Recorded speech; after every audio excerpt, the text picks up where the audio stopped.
Well, well, well, well, well, what do we have here? Howdy, everybody! We're back with another episode of Honkai Star Rail. This is a little unconventional because yesterday was the anniversary, but I could not stream yesterday, much to my chagrin. Howdy, Xavier! Hello, Pedro! Hi, Iman! Good to see you guys in the chat. I am super happy to be here. Hope you are too. I've been... oh my god. Yesterday and today have been rough, chat, so I'm happy to be here with you all. Wish you a Merry Christmas. We wish you a Merry Christmas and a happy... oh, sorry. I should have done the sing-song. I missed that. I'm in my bed. We wish you a Merry Christmas. We wish you a Merry Christmas and a happy B-Day. There's a tornado outbreak forecast tonight, though. We've been good so far. Oh, I'm sorry to hear that, Xavier. Hope there's no tornado that plows through your area. Happy birthday to you. You smell like a monkey. 1, 2, 3. What? What? I've not heard that one before. Loki, how dare you miss the birthday of your gambling addiction? Hasn't been that day yet, but yeah, oh boy, my anniversary of playing this game is gonna be weird. But yeah, I've been enjoying this game immensely for the past 6 months that I've been playing it. It has been an absolute joyride. I'm so glad I found that Kafka trailer. Me and my whimsy. It's amazing what happens when you just happen to come across something by chance. That's good advertising for you, right? Hey, ayo, nobre! That's from him or Placebo singing Happy Birthday. I actually don't recognize that. I so old. Yeah, I guess you are, I man, because I don't recognize that at all. I've got anxiety medication, so I don't feel like my chest is caving in. I just feel very nervous. Well, that's good. As long as you're not, like, absolutely, like, freaking the hell out because of it. But nervousness is understandable. Tornadoes are scary, Xavier, so don't ever feel like that's abnormal. Loki, bro, how long is the update list of Dark Souls 2 3? It's getting longer, no, bro. It's getting longer every day. To be fair, a lot of the stuff you put in missing data is part of the stuff that ends up getting put on that list. But yeah, again, Elden Ring has absolutely consumed me this past year and has prevented me from, like, doing so many things. Like, I was starting to get through that list. You guys remember, I was starting to pump out some Dark Souls 3 and a little bit of Dark Souls 2 updates for my articles and stuff. I was like, we're finally starting to get through this backlog I've had for a year. And, like, then they announced the DLC. And it's coming in a few months, so that's gonna be fun. Dark Souls 2 update since when? Listen, I do Dark Souls 2 updates. Well, I did. Honestly, we need we need to get to Ilium Lois this year, so I'm really hopeful that the Elden Ring thing, like, I'm gonna play the DLC, and I'm gonna have zero interest in doing new articles on the DLC. I want the Fringe Folk stuff to be the last I do of Elden Ring for a while. Not that I don't have other stuff I want to talk about, but, like, I've already talked a lot about the stuff I do know about on Twitter. I want to go back to my DS and Bloodborne stuff. I hate leaving that stuff on the back burner, but, like, it's just Elden Ring, chat. I have to talk about this stuff. I remember when you were hesitant to do anything with Elden Ring. Yeah, I wasn't sure because I was like, I don't know if there's enough content for me that's worthwhile, right? But after a while and stuff, and I just got bit by the bug. I had no problem with skipping Elden Ring for the longest time. But now that it slowly but surely did drag me in, and now I've got to talk about this stuff. Now, the good news is, like I said, I'm not so in deep that I feel like I have to cover every little thing as soon as possible. We'll see what the DLC does, but unless the DLC comes out with some really good stuff that I'm not seeing other content creators cover properly, quote-unquote, I'm more than happy to just leave it to them for the most part, update my articles where appropriate, and then go back to Dark Souls and Bloodborne. You have a very unique perspective, so I'm glad you decided to cover stuff. Well, thank you, Xavier. I'm happy to hear that too. Again, I know that Star Rail and stuff is more so like my side stuff that I do in between FromSoft content along with other games, but, like, again, I enjoy immensely that when I do cover From Software content, you guys are here and always interested to sort of, like, dissect my perspective. It's really nice to be able to kind of feel like my work, it actually has an audience besides just, viewership numbers that I check once a week. Which, by the way, I haven't checked yet, so, like, how are we looking on stats there? I actually have no idea. Oh god, they're trying to sell me something. Okay, looks like Alkin and Ven has been very popular. Altus Unification War there. Radon. Yeah, Elden Ring content is on the up and up. Ooh, Healing Church, though. That's nice to see up there in the top 10. And again, you have there are some mainstays. I still can't believe Eclipse is so popular. God, it had such a huge spike like a few weeks ago, chat. What about this week? What was the best stuff for the week total? Erdtree's Beginning, Giant War, my buy page, Godric, Alkin and Ven, Crucible's End. Yep, this seems about right. Mostly Elden Ring stuff, and then somehow a Dark Souls 2 article slipped in. I guess people really like my Alkin and Ven crap. Hey, Emperor of Gravelage. Happy day of birth, Lore Master. It's not my day of birth. But thank you. It's like, chat, it's not my birthday. I like video about ER and DS2 Game of Throws simulator. Ooh, that sounds kind of interesting to think about. It's always fun to read your text, and the streams are quite fun for the little time I've been coming to these. Well, Pedro, you know what? That's what VODs are for. Now, granted, I have been a bit slow on putting some of the most recent streams up on the channel for public consumption and stuff, but yeah, I'm trying to get better at that. Alkin and Ven is like American Ronaldo story. I could see that. Our Loki was born when he first wasted money on a gacha game. You see, chat, I was conceived into the womb when when a mommy player and a daddy gamba love each other very much. They come together and waste all their money on gacha. And then I was born. I just came out of the slot machine, chat. Someone was just rolling their gamba for their triple SSR or whatever, right? Oh god, that'd be great. Okay, let's get to the main event on this already. Wait, where? There we go. Okay, now then I should be able to do this, and there we go. I can do this, chat. Oh wait, I didn't finish putting the B rank. Okay. All right. So this is gonna be a tier list on character stories for HSR. I feel like after playing this game for 6 months, it is only appropriate that I give my opinion on the lore and storytelling of the individual characters that we've experienced. How many stars is a Loki Dark Souls? I'm a 3-star. I'm not worth much. I'm that trash you get and you're like, damn, really? Just scum on your shoe, you immediately throw that into generic currency so you can upgrade better stuff. That's where I fall. Anyway, so S tier will be nigh perfect. I think the character stories are like this character and what we got to learn from them in their quest line and stuff is awesome. A, excellent. It's gonna be okay, there may be a few flaws here and there, but it's still pretty much perfect. B is just decent. No, let's be simpler. Okay. It does a lot of it does a lot of good, but it's got a lot of things holding it back from being something truly special. And then mediocre is kind of again, it's not bad. I don't think any of these are bad, by the way, chat. I have to say I'm very positive about this game overall and its storytelling. But mediocre is where it's gonna be okay, it's not the worst thing, but it really suffers in some way or another, and it could be so much better. Oh, I didn't expect a tier list. Looks fun. Yeah, we're gonna be doing tier lists today. Not gonna be regular gameplay. I want to do something casual for the anniversary.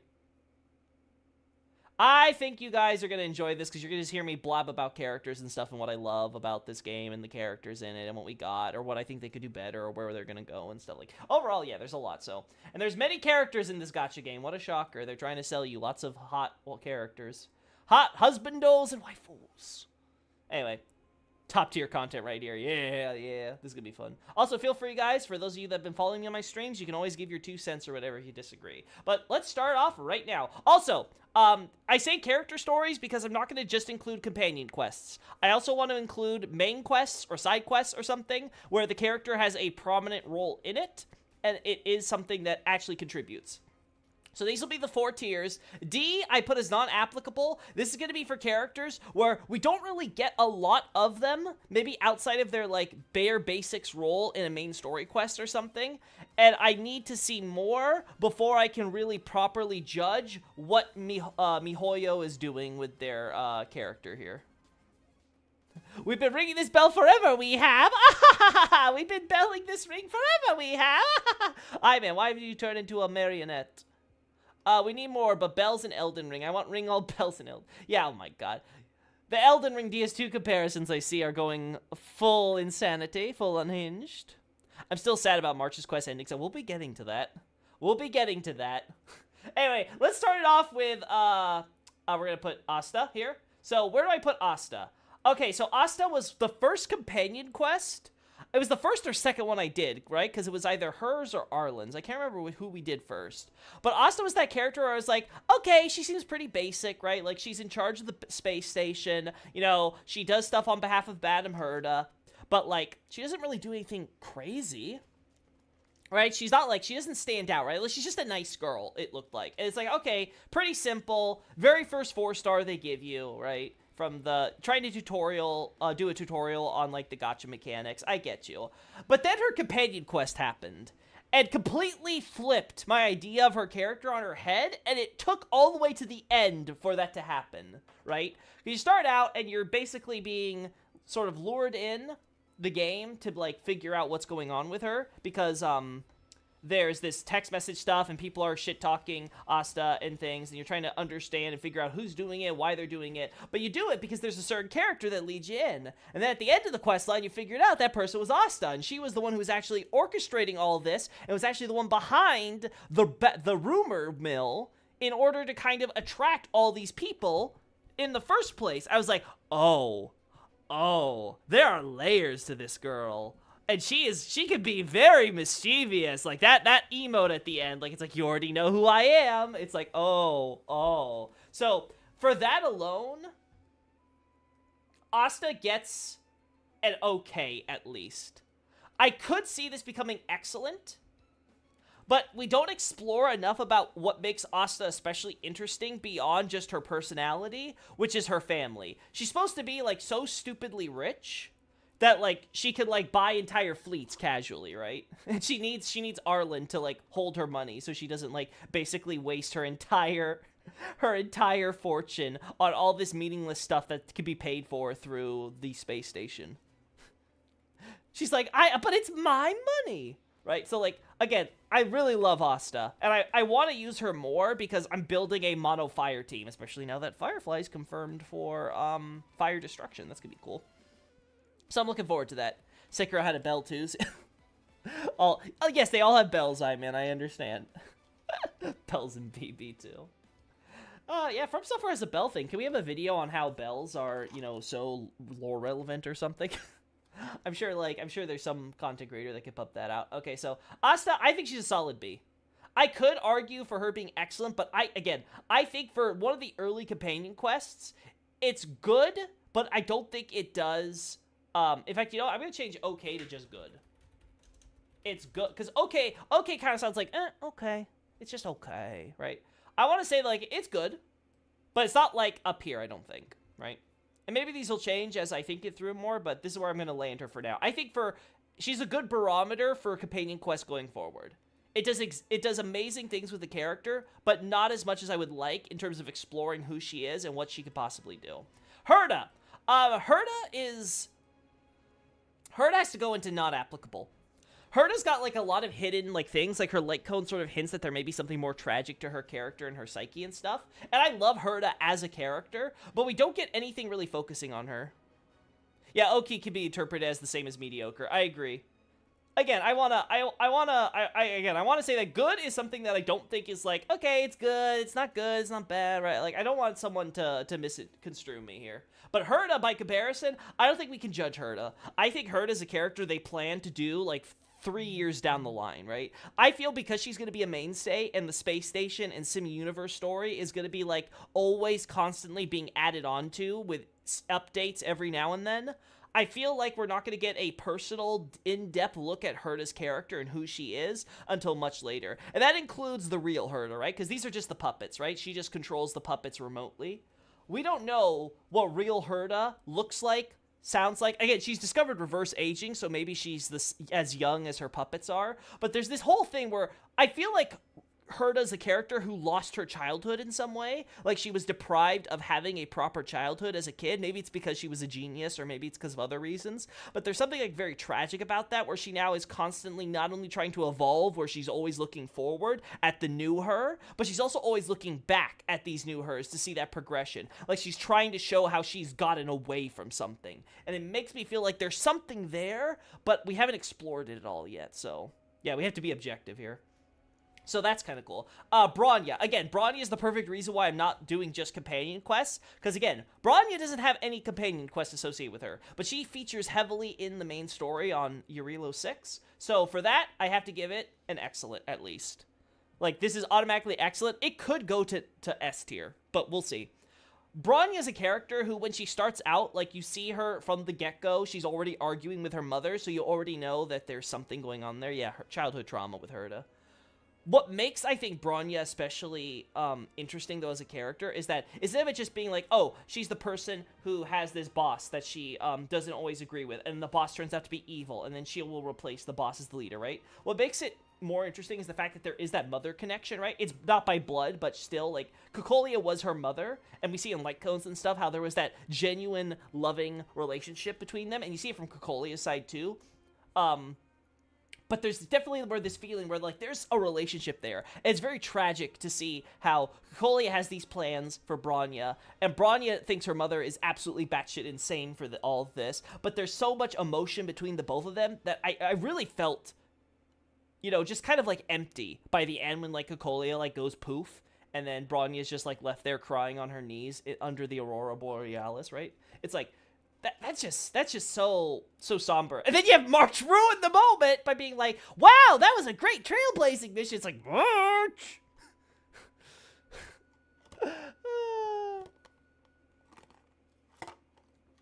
Way too many pussies and too less bucks.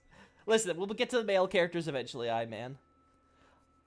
Anyway, so Bronya, I think she was handled very well. Just the reveal of, like, she's this prim and proper princess, but she actually comes from the underworld and the orphanage there, so she may have even known Zila, even though they don't remember anything from way back when, and, like, she ends up being someone who's like, oh, I thought I came from this prim and proper upperworlder, and the underworlders were all these troublemakers, they just don't understand how hard it is, because we're protecting them up top, which is true. Again, one of the things I liked about the Belobog story is how much nuance there was to both sides. It wasn't just like Cocolia was running this terribly authoritarian regime. It's like, yes, it's understandable in the context of the world why it's this authoritarian system that they have set up here, and for all the bad that Cocolia is planning to do, a lot of the things she also does isn't that crazy, or at very least isn't without good justifications.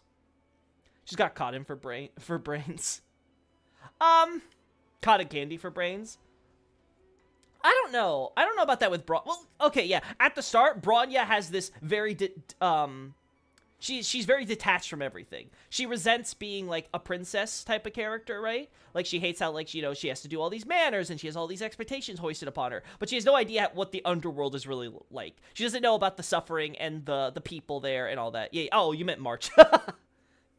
Yeah, March has cotton candy for brains for sure. March has no filter. I love her for it, but, like, she sometimes says the most inappropriate shit. Salt ice cream. Wait, sea salt ice cream, Kingdom Hearts, what? No, but, yeah, so I think Bronya's story is definitely on the excellent. Oh, so Loki's justifying authoritarian regimes, huh? Didn't expect that from you, Loki.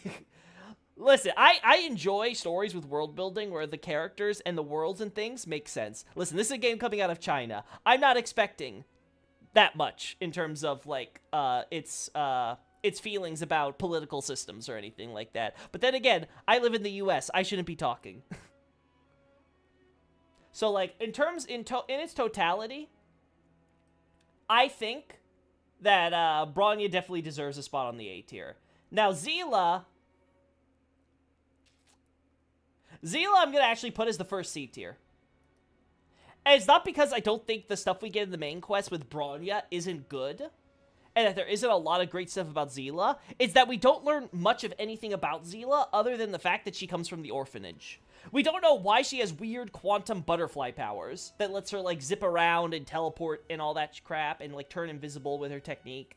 The game does not explain that whatsoever. Now, I think a year from now, with like what they were hinting at with like Sampo and Sparkle's quest, with how like there's gonna be like catastrophe on Eurilo 6 again, I feel we could end up getting a backstory with Sampo, because I did some lore digging, and it turns out that Zila's scythe is also something that Sampo provided her. So I'm wondering if Zila isn't from Belobog, if she was dropped off at the orphanage by Sampo, and then and Sampo like took her from somewhere else, and like there's some like, you know, backstory there about like how like, you know, like maybe Zila's like from a destroyed planet or whatever with like superpowers or whatever, and that she was brought here so like she could help the people, or like I don't know what Sampo's planning. Sampo's got some crazy stuff going on with him, so I don't know, but like I could see it. So in the future, I hope we get more of Zila, but right now, with what we get in the story, it's just, it does its job. It's okay. It's nothing, like, to write home about. She's a cool character in terms of personality and stuff, but they don't do enough with her. Other than, from what I understand, she's a Honkai Impact 3rd XP, so... Again, I'm sure for a lot of people, just seeing a Zila character in Star Rail was cool enough, but I need more substance, and I don't think that's coming coming until like maybe this time next year. Serval gets in the A tier as well. Her questline basically starts with her wanting to run away and join the Astral Express, which is a cool idea, having like actual characters we get join the Express, but it's probably never gonna happen.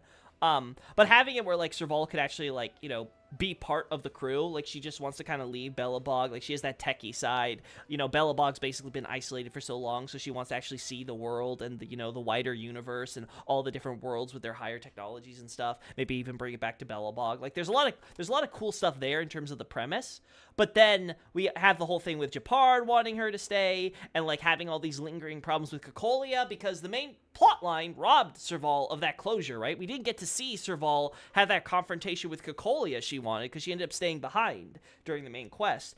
And it's sort of that tragic aspect to it, in that Bronya got her closure, and for Bronya's story, that was a really good way, but it sort of also now takes away from Serval. It came at her expense. And now Serval is sort of left there where the writers had to think, well, what are we going to do with this? Because there's this big connection with Serval and Cocolia that doesn't get explored with them. And, like, they actually play with that. They're like, how does that feel? That feeling that you are denied the chance to actually have that closure with someone. And I love that so much. And it's like a multi-part quest and stuff, so it takes a bit. But then you meet the fragmentum of Cocolia, right? Like, that's sort of like that ghost of the past, right? And it has all of Cocolia's, like, anger and resentment in it. And, like, even though we're the only one who can understand it, that feeling of, Serval, why are you always standing in my way? Like, that was so... It was so, like, so sad for Serval herself. It's also very tragic for Cocolia, though, because that's sort of, like, that is the entity that Cocolia has been, like, sort of reduced to in the memories of the Fragmentum, right? And it's sort of that sad aspect for both of them, in that their friendship was completely destroyed. Because for Cocolia, the tragic reason, because the voice in the Stellar one finally broke her. But for Serval, especially, kind of like having someone she thought she knew, and now she feels like she doesn't know anything. And I think I remember in the quest, we told her the truth, too. And, like, yeah, like, that was rough. And then, like, she does the final concert for Cocolia, where she smashes that guitar, like, at the boss area and stuff. Like, again, it was so good. It was such a great way to handle Serval's character, considering that they understandably had cut her from the final act in order to let Bronya have her moment. And I really appreciate that. They didn't have it where the two characters compete, and they took advantage of that to tell a really good story about loss and denial and what could have been, right? Japard. I really love Japard. I love Jeppy. He's such a cool guy. He has this great relationship with his siblings and stuff. He's always just feeling like he's the one who has to stand for law and order and justice, right, for Belobog. So sometimes he has to take the unpopular position, right? And he's always standing as a bulwark, protecting everybody. So he backs the talk. He's not just like, you know, a complaining Nancy or anything like that, right? So I really hate to put him in non-applicable, because we really don't get anything with Jeppy. All the companion quests deal with his younger sister or his older sister, right? He's always there supporting them. He's got stuff in light cones, which tells us, like, there's the thing with, like, he's a crybaby and his sister always protected him, but now he's the one that's protecting everybody, right? Now that he's grown up, so there's something really cool. She's like salt ice cream. Salt ice cream is an interesting comparison, man, but sure, I'll go with that. But yeah, I feel like Jeppy could have a quest where it's about him trying to get his family to reconcile with Serval, right? Because she's basically thrown out of the Landaus despite them being nobility and all that, and then she goes through her like rocker phase, right?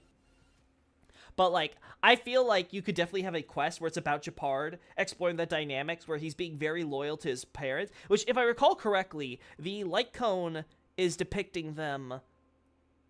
Yeah, correct me if I'm wrong. I think the light cone depicts them when, like the underworld was first sealed off, and Japard and Serval's father were the ones who was like super mad about being like them sneaking out to go to the underworld. And he's like, no, you don't associate with those people. And Serval just basically had enough of her dad and basically left home as soon as she could.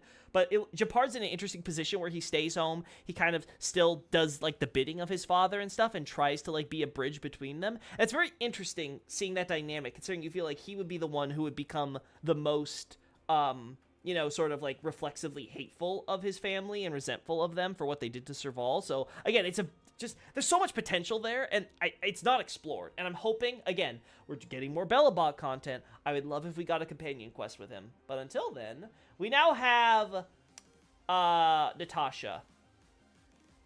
Now, if we were just judging Natasha based on the first companion quest, I would put her under mediocre. Natasha's first quest has an interesting concept, and I find it's executed, pretty subpar. There's a lot being focused on and trying to, like, make it where Vosh, her brother, is, like, morally complex to explore, at least at the start.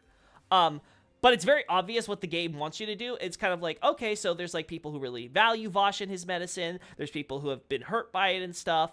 But it's like, okay, well, you asked for my opinion game. But even if I say, wow, he seems pretty bad, and then Natasha's like, well, I want you to talk to one more person. It's like, no, I'm already on your side. Like, why are you trying to convince me? It felt like the game was trying too hard, because they wanted to give you the freedom to, like, have your own opinions and thoughts, but they obviously are trying to force you into another direction. So even if you've already been won over, the game needs to make you go down that path where you have to hear this last girl's, like, crazy sob story about her family and stuff that she lost, right? And I understand it, but it was not done well. It could have been done so much better. And then they do the thing with, like, the going over to, like, where Vosh's medicine is being done by those, like, smugglers or whatever and stuff, and it's like, they already know, and like none of your choices really matter on how you handle it just felt very yuck. Like, it could have been done so much better and made so much more interesting. But there's the part 2. And the part 2, I think, redeems this entire quest line to a good. I think Natasha's story overall, like, it's actually kind of crazy. I actually want to know if the writers for part 1 and part 2 were entirely different parts of the staff, because, like, it's absolutely insane to me how we go from, like, this very clumsily executed part 1 quest with Natasha and her brother, which, granted, again, I think has a solid concept behind it, and it's a very interesting idea to explore sort of ethical medicine, right? But then you have part 2, where it's about Natasha going to the overworld and exploring, like, all the things that she hasn't been able to because of her work in the underworld, even after everything's been unsealed. And then she meets her mother, and she finds out her father died. And granted, again, it's not by blood, right? Natasha was, like, adopted herself, which is why she put so much love and care for all the orphans in the underworld and stuff, right? So, she's such a kind soul that way. But it's so heartfelt when she discovers that her dad is gone, and because she decided that she was going to be in the underworld and do all that good charity work, she ended up losing touch with her family forever. That is such an emotionally resonant concept, and I appreciate the game for actually exploring that with her. And then afterwards you learn about her brother possibly being alive when he was exiled, and then going out, and how he actually seems to have somewhat turned a new leaf. And, like, the idea that Natasha has such complex feelings there, right? Because her brother was a monster, as she puts it. Like, just a total legitimate monster. But he was still her brother. And to see, like, he actually was able to complete his research to some extent. It's possible that he's just died out there anonymously in the snow after helping some soldiers with his new medicine work, right? And like sort of like maybe having like something resembling a redemption and yet tragically dying there anyway. Like, I don't see a lot of stories explore that, right? Like, usually there's like, oh, he's out there and, you know, he's been there the whole time and he got to survive on his own or whatever, and they got to have this complicated reunion. You know, maybe she doesn't forgive him right away, but they can at least start to like retouch. It's like, no, like, again, I appreciate HSR because it will often take the least traveled route when you're finding yourself in a typical story, story archetype or trope. And it's like, I really appreciate that here, because even if the part one wasn't that well executed, that last final grave scene with Vosh was something that I felt was so meaningful and did so much to elevate Natasha's character, despite the fact that I haven't used her since she carried me through the early game, which is always a shame because I really do like Natasha's design and stuff. But again, I appreciate that so much. And I hope that if we ever get more with Natasha where she's important to the plot, who knows, maybe Vosh will somehow factor in. Pela, Pela, I'm going to put in good. Now, Pela, if we were judging by the main quest, she's literally just there to be next to Branya when we get arrested. And I don't think she ever appears for the rest of the quest. And the only other relevance she has is she helps Japard with the wanted photos, with, like, the fancy Sailor Moon, like, old, like, 90s manga art. Right? Oop. Sorry about that. And then, we move on to the museum event, which, again, I didn't stream the event, and I regret that to this day, because it's such a good event, and then, like, having the plot twist where it's like, everyone's like, it's like, you know, it must be Sampo, so it's like, yeah, of course, Sampo. Then at the end, it actually is Sampo. It's so good, but, like, you get to see a lot of Pela and have fun with her, but, you know, the museum event doesn't explore Pela's character a lot. What puts her in good for me is, ironically, Lynx's quest.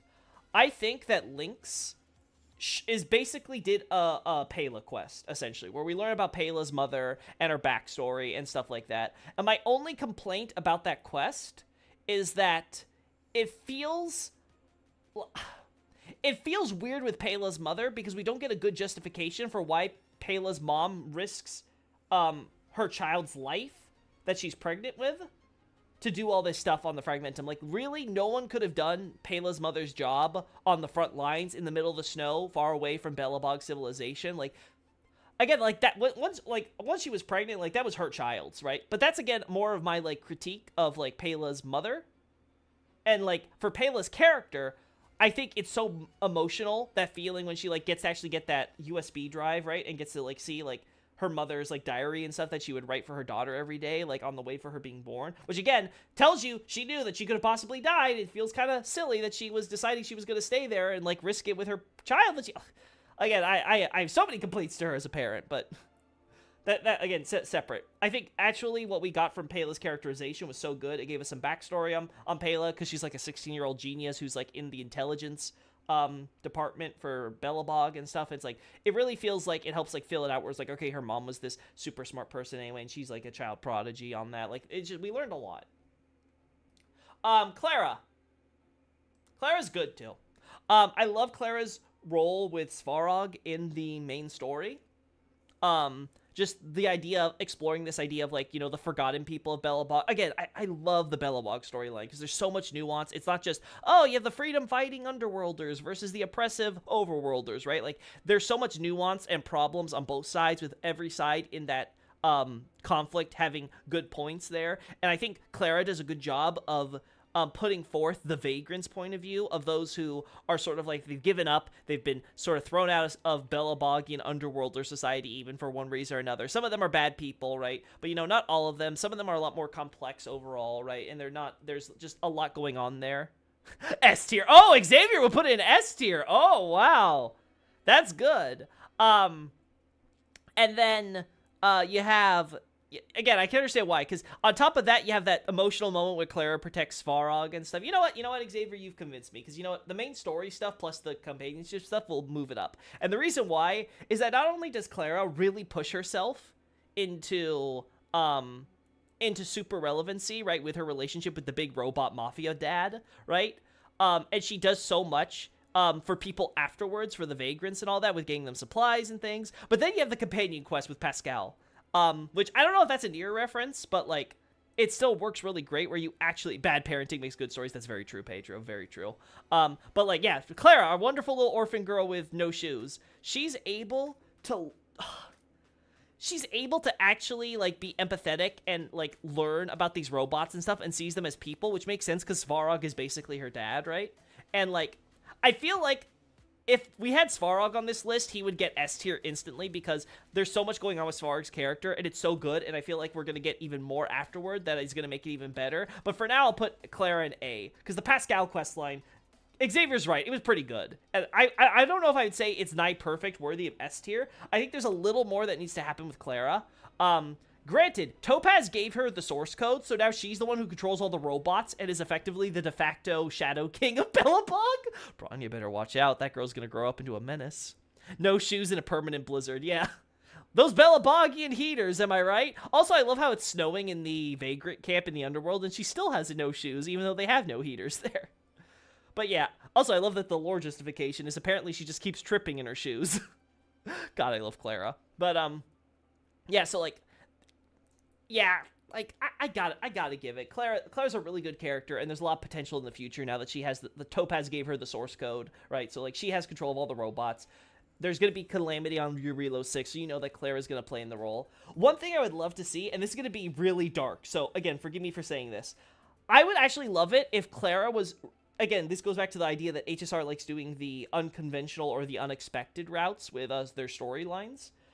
I would love it if Clara actually would refuse to use the source code because of how she feels about the robots as people, right? Because Svarog was like, oh yeah, we got to reformat Pascal. And that was the choice I made. I was like, Svarog's right. I'm sorry, Clara. I know you're very naive and all that stuff, and you have this pure innocent soul, but, like, we have to do this. Like, it's a risk to everybody, and I'm not going to take that risk for you. And she kind of understands afterwards, even though it wasn't, like, what she wanted. And I think it's for the best, but, like, it's a cool moral dilemma that you're put through on this, and this idea that they really want to push with the synthetics versus organics. And again, there's so much stuff going in the background with Svarog, and Skrullum sends him a letter, right? And trying to promote him and his idea that he is a individual, you know, life form, even if he is not made of organic matter. Like, there's so much, like, yeah, the more I think about this, the more I regret trying to put her in B tier, because there's so much going on with Clara's character and stuff, but I would really love it if she was really, really adamant about not using the source code and she was afraid, but there's a bad guy who was gonna try to get it from her, and so she's trying to run away because she's separated from Svarog or something, and by the time Svarog catches up to her, this other guy has the source code and then basically commands Svarog to kill Clara. And I know that sounds really dark, because it is, and really fucked up. Because I actually want to see Svarog go through with it, because I feel that is the catalyst where if Clara dies, I think that'll be the moment where one will explore Svarog's character and how he met Clara and what she means to him in terms of becoming his quote-unquote family. But I think even more so, I think it'll complete his storyline with the idea that he is his own individual, and that will allow him to be able to break free of his source code programming and kill the bad guy who took the source code itself. Like, go out in a blaze of glory, have like a Clara, we shall meet again soon, right? Like, I think that would be a really cool plot thread. So again, if it happens in the future, I promise I'm not on MiHoYo's writing team, but I feel like something like that, it's super dark, but it would, I think, complete both of their character arcs in such a beautiful way. And that the robot will discover what it means to be human, and you have this tragedy with Clara, and, like, she's too innocent for this world. I think that, again, I'd love to see that explored. Sampo! Good old Sampo Kusky. Now, if I was judging him based on just his companion quest, it would be mediocre. The companion quest, chat, I do not regret not streaming it because it doesn't even get voiced, which is so weird for these companion quests, because I'm pretty sure all of the other ones are voiced, but this one is not, and I don't know why. Actually, I know why, because it's a terrible quest. It's basically just Sampo has a problem, you go out to see Sampo has the problem, turns out he's scamming someone, and you basically help him with the scam, only for him to dip out on you two.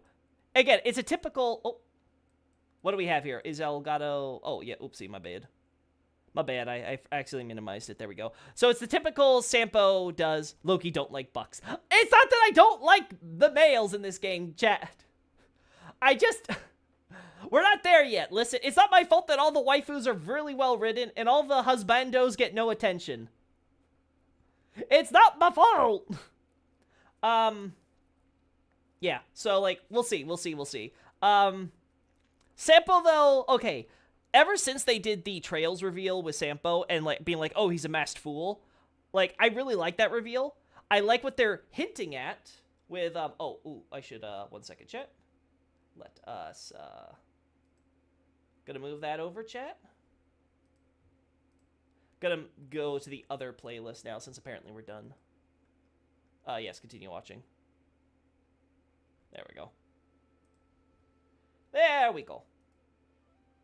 Oh, no. Oh, no. Oh, no. Wrong thing. There we go. Chat, I don't know what I'm doing. That's why I've learned. There we go. Why? Okay, oh, God. Oh. There. Right? Oh, why is that? Oh, it's hidden. That's why. God, I'm terrible. Discrimination towards no femboys. Listen, I promise. It won't just be femboys on this list. The other males will get higher placements too, I promise you.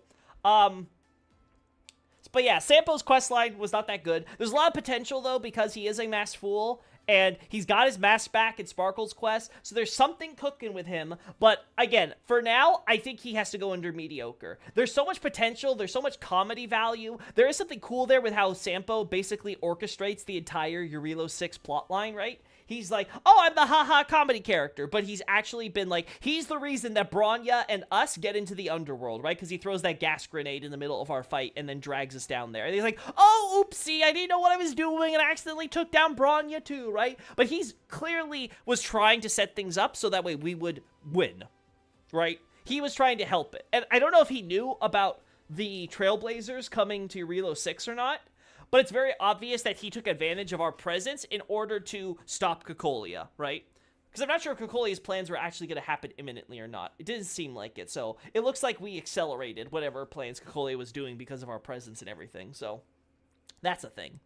And then, on top of that, we have just the overall idea that he's going to get his mask. He's probably an emanator of elation, if I had to guess. And if so, I could easily see him, like, shooting up in the future Relo 6 storyline. But until now, he has to go under mediocre. There really isn't a lot going on with him. And much like Zila, I feel like, again, these are characters who, they're cool, I like them, but they need more focus in the story that explores them more deeply. Trailblazer, and I'm going to get the other Trailblazers here in a sec. This one's hard because the Trailblazer doesn't have a dedicated storyline being the main character, but we're going to do preservation. And I guess this is going to be harmony. That's going to be cool. Anyway, I think the Trailblaze character is unironically amazing. I have so much fun being like a meme lord with this character, which is all I could ever want in these games where choices don't really matter. Until they do, strangely enough, in this game.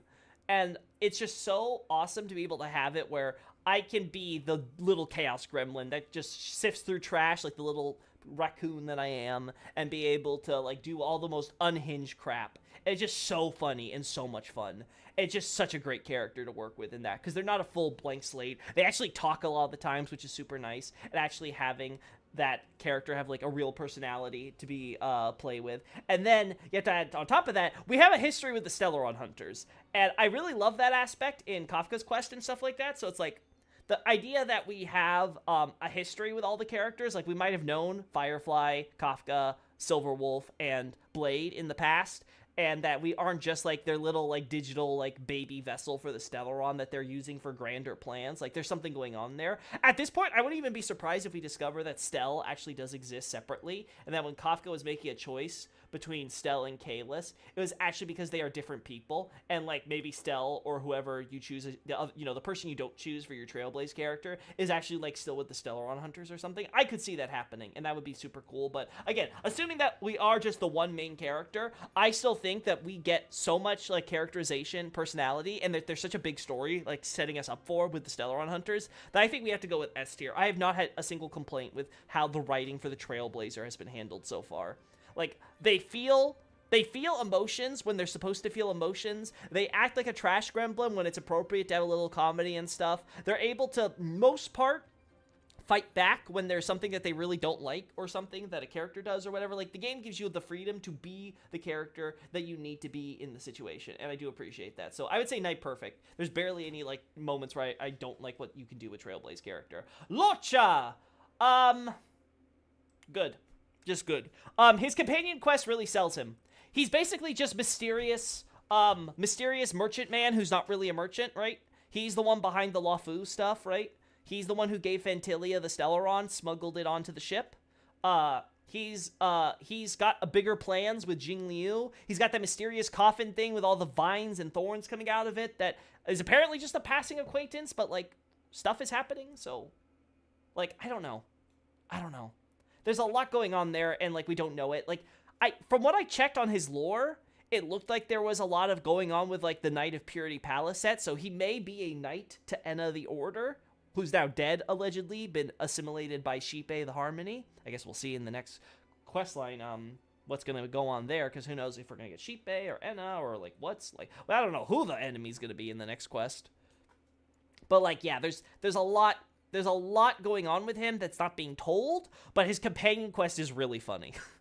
It's really funny, and they really toy with the idea of, like, is he the good guy, is he the bad guy, like, is he the one, and then, like, obviously, the 1.2, or no, 1.3 cutscene happens with him and Jing Liu at the Shackling prison, so, like, there's some good stuff there, and I really appreciate that, so I think just for the quest line, he goes up to good, but otherwise he'd be mediocre. Because there's just a lot of, like, dodging, and, like, obviously, he's probably going to go up to S tier once his full story is revealed, but that's probably going to be years in the making, so we're going to have to just wait to see what's going up with Locha. Until now, he had a really good quest line. I like his general personality and stuff that he has during it. His stuff with Don Hung is very interesting. There's a good mystery air that they put a focus on, but they play with your expectation on whether or not he's going to be the bad guy, and, like, overall, I really appreciate him. So I'm going to go here. But if it wasn't for the companion quest, he would definitely be down here with Sampo.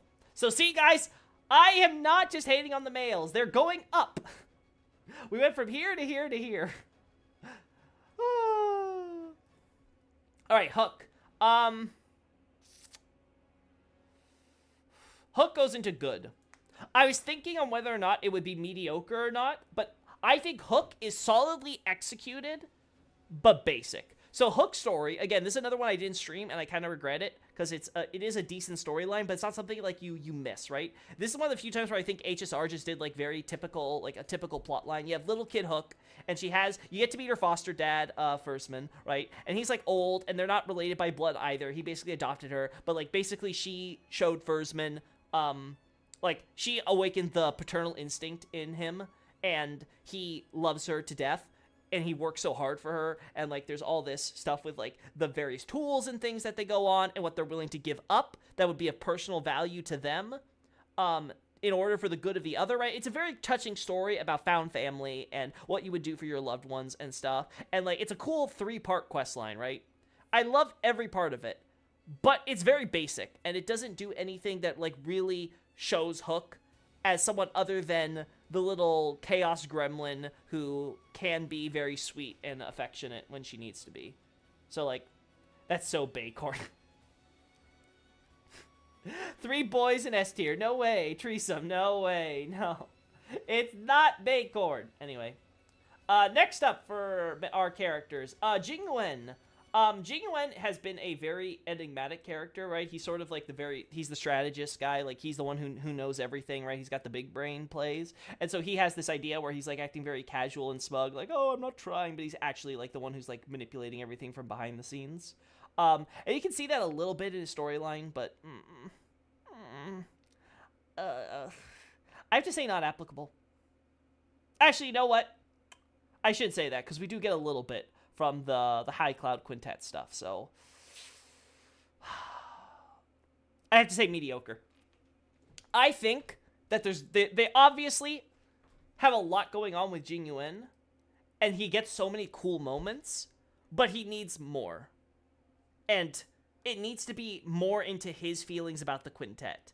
I think they haven't leaned into that so much because there's so much focus on the other quintet members, but he needs it in the future. He's a cool character. He does his job in the story. I always love when Jing Yuan's on screen, like during the ghost hunting event. That was just awesome, the way that he totally schools Cirrus and stuff. Like, again, he has great moments, but his character story has been lacking, and it's mostly just that subtlety of him having to watch all his friends fade away, and he's the only one left. And there's something tragic there, but they need to do more with it. They also don't do enough with Jing Yuan and Yanqing.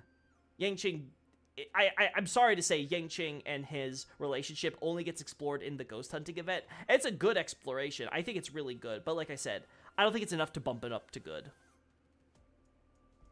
And now, speaking of Yanqing, Yanqing goes in mediocre too. God, I feel these male characters, they're just not catching a break now.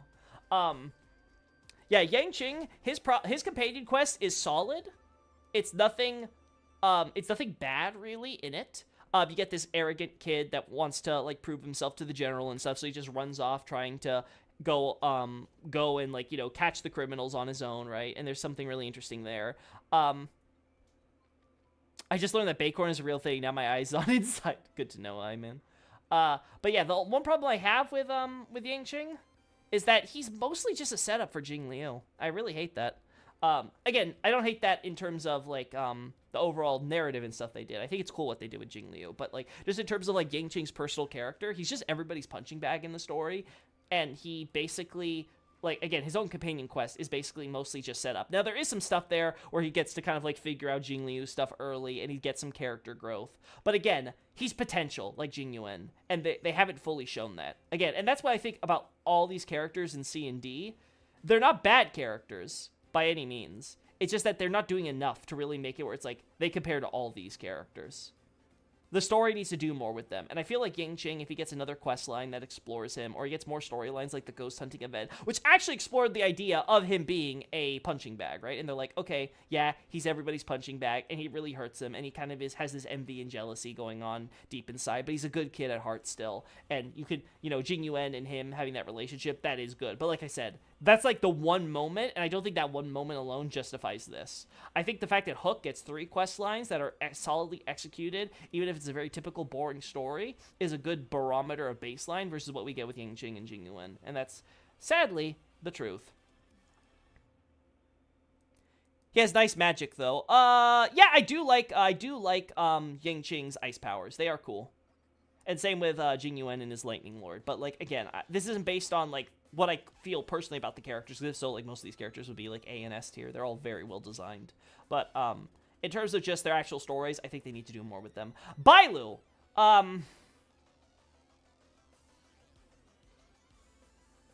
is Bailu's story good or excellent? It's at least good. Because the story was basically, we're trying to go out and find Bailu, and then it turns out she's with this other girl, and they're both trying to basically escape from the Alchemy Commission, so we have to go in hiding, and yes, it's a part of the drip feed we learn about the Alchemy Commission actually being part of the Disciples of Sanctus Medicus, and this whole idea of, like, Bailu essentially trying to escape from them, and this girl was also part of the Disciples, and she was trying to escape, but she was hiding it from Bailu and stuff, but she's got this lover who she cares about, and he means so much to her. She loves him so much, and everything he does so, which is so tragic, because even after she herself starts going Mara-struck, and she gets thought of as a monster by her own lover, who tragically runs off right before she goes crazy, and we have to put her down, we meet him, and he turns out he's an asshole, and he just wanted the secret elixir of immortality that the disciples have been striving for, and was hoping to use her and her feelings for him in order to get it, so he could become an immortal. And then, what an asshole. We ended up healing him after beating the shit out of him, and I felt so good doing that, because what a absolute monster. Seriously, toying with her like that. Like, that, you know what? For that actually bumps her up to excellent, I think. I think that definitely is deserving of an excellent. It's so well executed the way they handle that the whole way through. I gotta make sure I don't minimize this for you, chat. It's so sad what happens to her, and the way that Bailu learns about it, and how she's like, you know, she doesn't really love or hate doing the healing job. It's just a job to her, really, right? Like, it's just something she's good at, so she does it. But I think what we see through that is how, you know what, despite the fact that for Bailu, maybe she doesn't particularly love being the healer lady, she does, in fact, have a purpose, and she feels so strongly in that duty that she's willing to even heal an absolute asshole. And this goes back to the idea with Natasha's questline in ethical medicine, but it shows the other side where it's like, what happens if it's not that the doctor is the problem? What if it's the patient? And I think that the way that Bailu handles that, the way the storyline handles that, and we learn about it, it's super cool. Ting Yun. Ting Yun is not applicable because Ting Yun the entire time is Phantalia. The only Ting Yun we know is the one in that we play as for a. Oop, I did it again. Is the character we play as. I'm gonna do this, chat, so it's easier for me to be able to just like do this without having to worry about you guys. Yeah.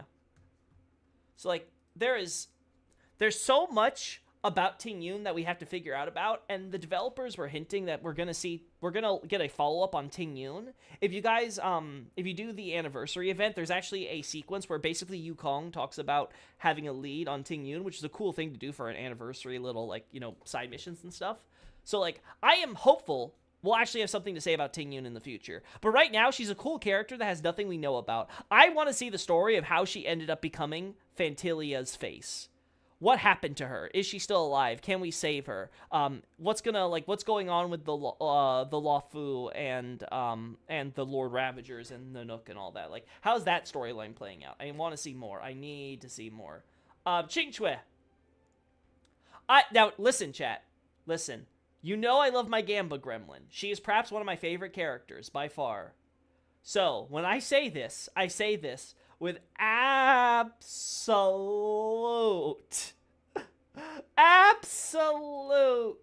sadness. She goes under mediocre. Again, it's not because there isn't anything with Ching Chue, because then she would go under not applicable. We actually get a lot of, like, content with her from the main story of her being, like, the comedy character there. Then we have all the side stuff with, like, the Ghost Hunters event and other things. So, like, she's had a lot of things going on, but like Jing Yuan, it's nothing of, like, substance. Too much story is bad. That's how they ruined up Gray. It's not that the story is bad with Ching Chue. It's that, again, mediocre isn't bad, chat. Mediocre is, it's not bad, it's not particularly good either. It's just okay. It's there. It exists. It's got some highlights, but it's not enough to really make you be like, oh my god, that was such a great story arc they're doing with this character. The Ching Chue's character arc is that she has been lazy and she is constantly trying to find ways to get out of doing work. Again, I love it. It's funny. It's great, but it's a comedy side character. They're not doing anything ambitious with her. There's not some super secret where she's actually, like, you know, she's the gambling mastermind or stuff who puppeteers even Jing Yuan or something like that's a funny joke they make in, like, the pure fiction with the stupid talking bird that's always lying. But, like, it's nothing, like, super serious where it's like, oh, God, I'm feeling like I'm learning so much about this character or anything. Again, I liked the ghost hunting event stuff with her, but it's nothing ambitious, so it goes under mediocre. Sushong. Same thing. Sushong, I think, has more potential than, Ching Chue. Because Sushong has, like, her mother, and she's supposed to be, like, the super big, important, like, fighter person, right? On her ship. I think it was the Yao Qing or something. But, like, Sushong herself, it's kind of like, oh, she's kind of ditzy. She's not really good with academics. She just is a girl with swords for brains. I mean, it's cool. I like her relationship with Lil Gwei, but, like, I liked the Arumali event. There was some cool stuff in that event, right, that we got to do. But, like, it's not enough to bump her up in her personal storyline. Now, they did give her something with Ying Qing where she, like, has the fight and she's able to do so that's cool in the ghost hunting event. But, again, I think we need more. I want a dedicated quest line of Gwen Ifen and Sushong exploring their friendship, exploring what they're going to do. Because, again, Sushong's a long life species, while Gwen Ifen is a normal short life species, right? She's an immigrant who ended up on the Luofu with her family, right? She's Guinevere. So, Gwen Ifen, like, learning maybe, like, how Sushong gave her the name Gwen Ifen, like, see the actual events where they became best friends, or at least exploring what it's like for her having a best friend who is a short life species, who by the time Gwen Ifen is dead, Sushong might only be like in her 20s or 30s in terms of like what like long life species lifetimes are like. So it's like, does she have the same talents? No, Gwen Ifen has more talents than Sushong in terms of like what they individually do. And if you're talking about big talents as in her boob size, I don't know. I don't pay attention to Sushong. I really don't. But yeah, I feel like there's a lot more. There's something tragic I think you can explore, though, with the idea that people with different lifespans who are going to, you know, age at different rates. And that by the time Gwen Ifen is dead, Sushong is, like, going to be still, like, at the beginnings of her life.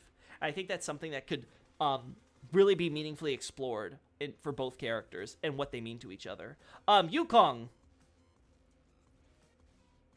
S. S. And chat, I must be honest. She's our first S who isn't the main character for the sole reason of her companion quest. Her companion quest is ridiculous. Because Yukong in the main story has almost zero presence. She's there at the beginning and she's there at the end. She doesn't really do much in between because she's basically married to her office job.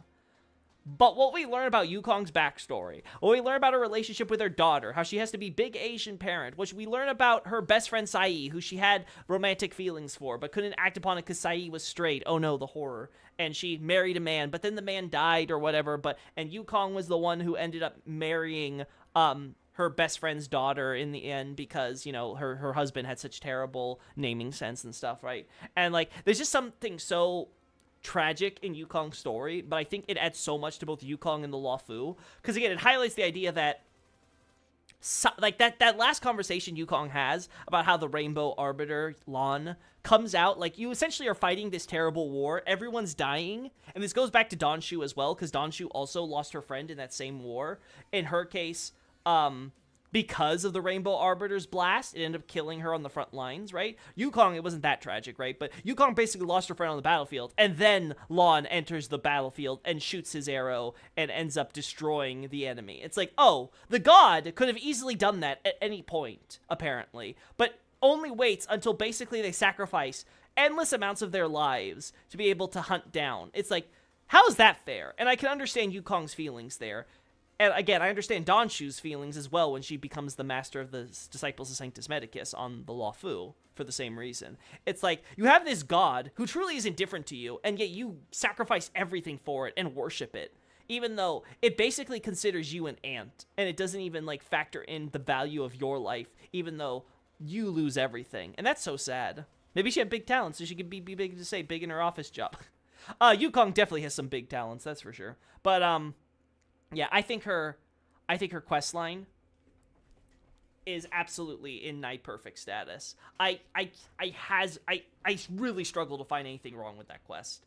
And I think that quest line alone carries her entire character. Plus, again, we're getting more with Ting Yun in the future, so I expect that she's basically going to secure her place as being a side character, but who's truly someone really memorable and special. And, like, the Ghost Hunting event does her little thing where she gets to see, like, Sai again, one last, like, oh my god, there's just so much going on there. March 7th. Good. March 7th is under good. I like March as a character. There's something very interesting about what they're doing with her, right? In terms of her having the memory loss, she comes out of the ice, there's this cool mystery going on with her, and they're always going back to it. But her companion quest, it starts so strong and stays strong the entire time throughout, and then the end does the cop-out. I don't understand what they were thinking, where they're like, okay, fine, we'll actually show you something, and then they show it, and it's like, you showed me nothing! Like, actually nothing. It's not even like, oh, this is something that's super cryptic or something. Like, it's actually just, yes, this is where you came from. I mean, congrats? Like, it adds nothing. Like, again, maybe that light cone we get from March after the quest is going to somehow be significant in the end, and it's going to all tie together. But right now, I see nothing to even latch onto for theory crafting on what's going on there. All we learn from that quest is that, oh, the Path of Remembrance, Fu Li, and the Memo Keepers are somehow involved. Which is like, duh, she uses ice, she has all the blue, like I could have figured that out if you gave me enough time. Like, I'm not that surprised about the Memo Keeper stuff. I want to know, though, the truth. That's what you were promising me, finding her memories. So, again, I hope they do stuff with March in the future, but it feels like that's going to be another long-term thing. I don't know why they did that companion quest if they were going to give us the cop-out, though. Again, it's such a good quest, so I can't do less than give it good. I don't think it's mediocre. I think we have so much with March in terms of content and stuff, in terms of what she does, how she acts. I think she's very adorable overall, and I think that what she contributes to the main story because of her memory loss and things and to our own characterization is good enough. But, like, it's held back from being excellent because of that ending. And it could have been nigh perfect if the ending was especially good, and that's the sad part. Don Hung, we're gonna include him Bibbidi into this too. Good so far. I really like the idea of understanding reincarnation. She has huge feats. I don't know about that. the thing with Don Hung and Imbibitor Lune's story is I think that there's a lot of cool stuff there. There's a lot of angst going on with Don Hung. Don Hung is kind of interesting as a character because he's sort of like that flat, sort of like, you know, cool-headed kudere type. But he ends up being someone who's still very emotional. He just doesn't like to show it always. And I really like it when they do kind of explore the idea that he's super scared of Blade, he's been running from this entire time because Blade's constantly trying to kill him, right? And then we have the confrontation of the Lawfu, and we learn about the Imbibitor Lune. And we also get so much in his companion quest and other quests line related to him in the High Cloud Quintet and stuff. And we get the animated trailers and things as well, which I'm also going to factor into that. Also, I think the music stopped again, so 1 second. We're going to be back here again. All right, so... all right, music ended, so let's now go to the new one. Nope, that's not what I wanted. Where's the playlist? There we go. There we go. All right, back to here. Ooh, perfect. We're getting to that. Yeah, there we go.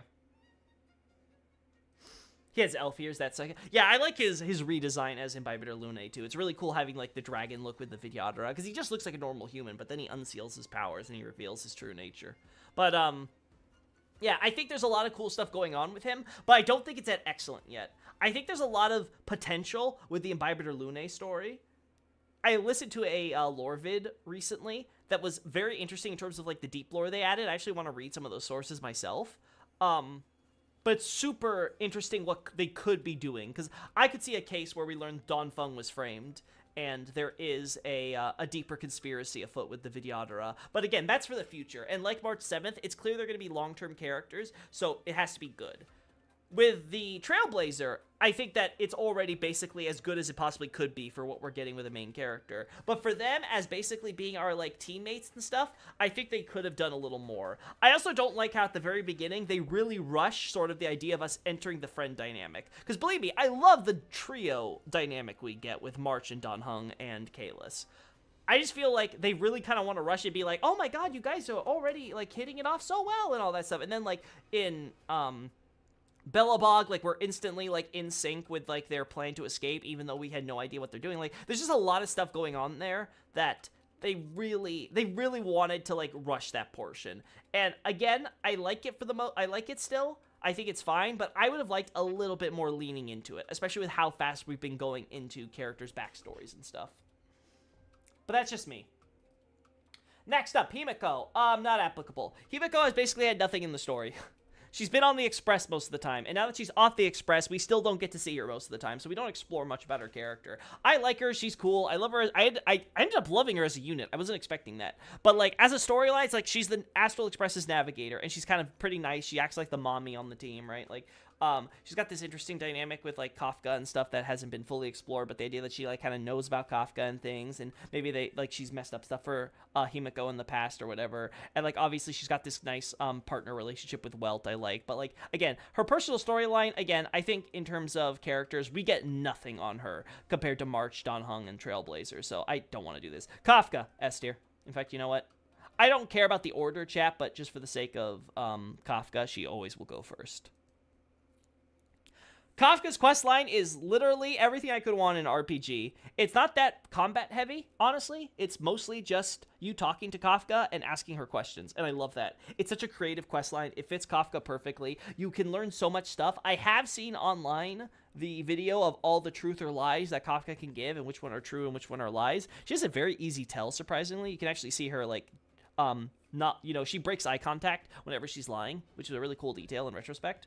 But, it's one of those things where it's like, okay, like, give me more for Kafka, but, like, what you've given me is really good. Like, the way she sort of acts as the spider and things, her boss fight was really cool in that storyline, what she ends up doing with Blady being, like, his handler, and then, of course, when we finally, like, meet her again for the last time, I think, we've seen her in person, the way she kind of, like, reveals stuff about herself and lets you kind of, like, decide your own fate, and we learn the connection that is between us and how much she sacrifices for us. I just love that.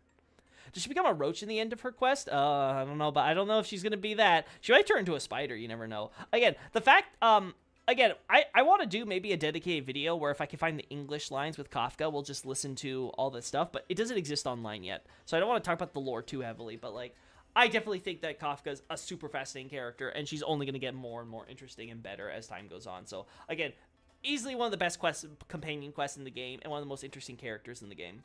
Welt. Not epical. Now, I understand that Welt is a Honkai Impact 3rd character who basically got transplanted to the Honkai Star Rail universe, right? He comes from planet Earth in his world, right? And they've talked about that a little bit in the recent Penacony questline, but I need more. I need more on Welt's story now. I don't care about what's going on with Welt in the past or what happened with his past characters, because you know what? I'm not playing him Honkai Impact 3rd. I'm playing Honkai Star Rail. So I want to see his relationship and how he feels. And there's a little bit of that, the way he sort of has this instant flashbacks with Locha, because Locha reminds him of another person that he's familiar with, or other people, I think, because he said multiple. Her quest sounds very interesting. You should watch the VODs. Yeah, you should, Pedro. It's again, I recommend everyone, if this is your first time watching a Honkai Star Rail stream, please just watch my Honkai playlist if you are interested in my content, interested in me playing the game. And also watch the stuff I don't stream for you guys on another channel or something, because again, I think all the storylines in this game are super interesting at the very least. But yeah, Welt, we need more on Welt.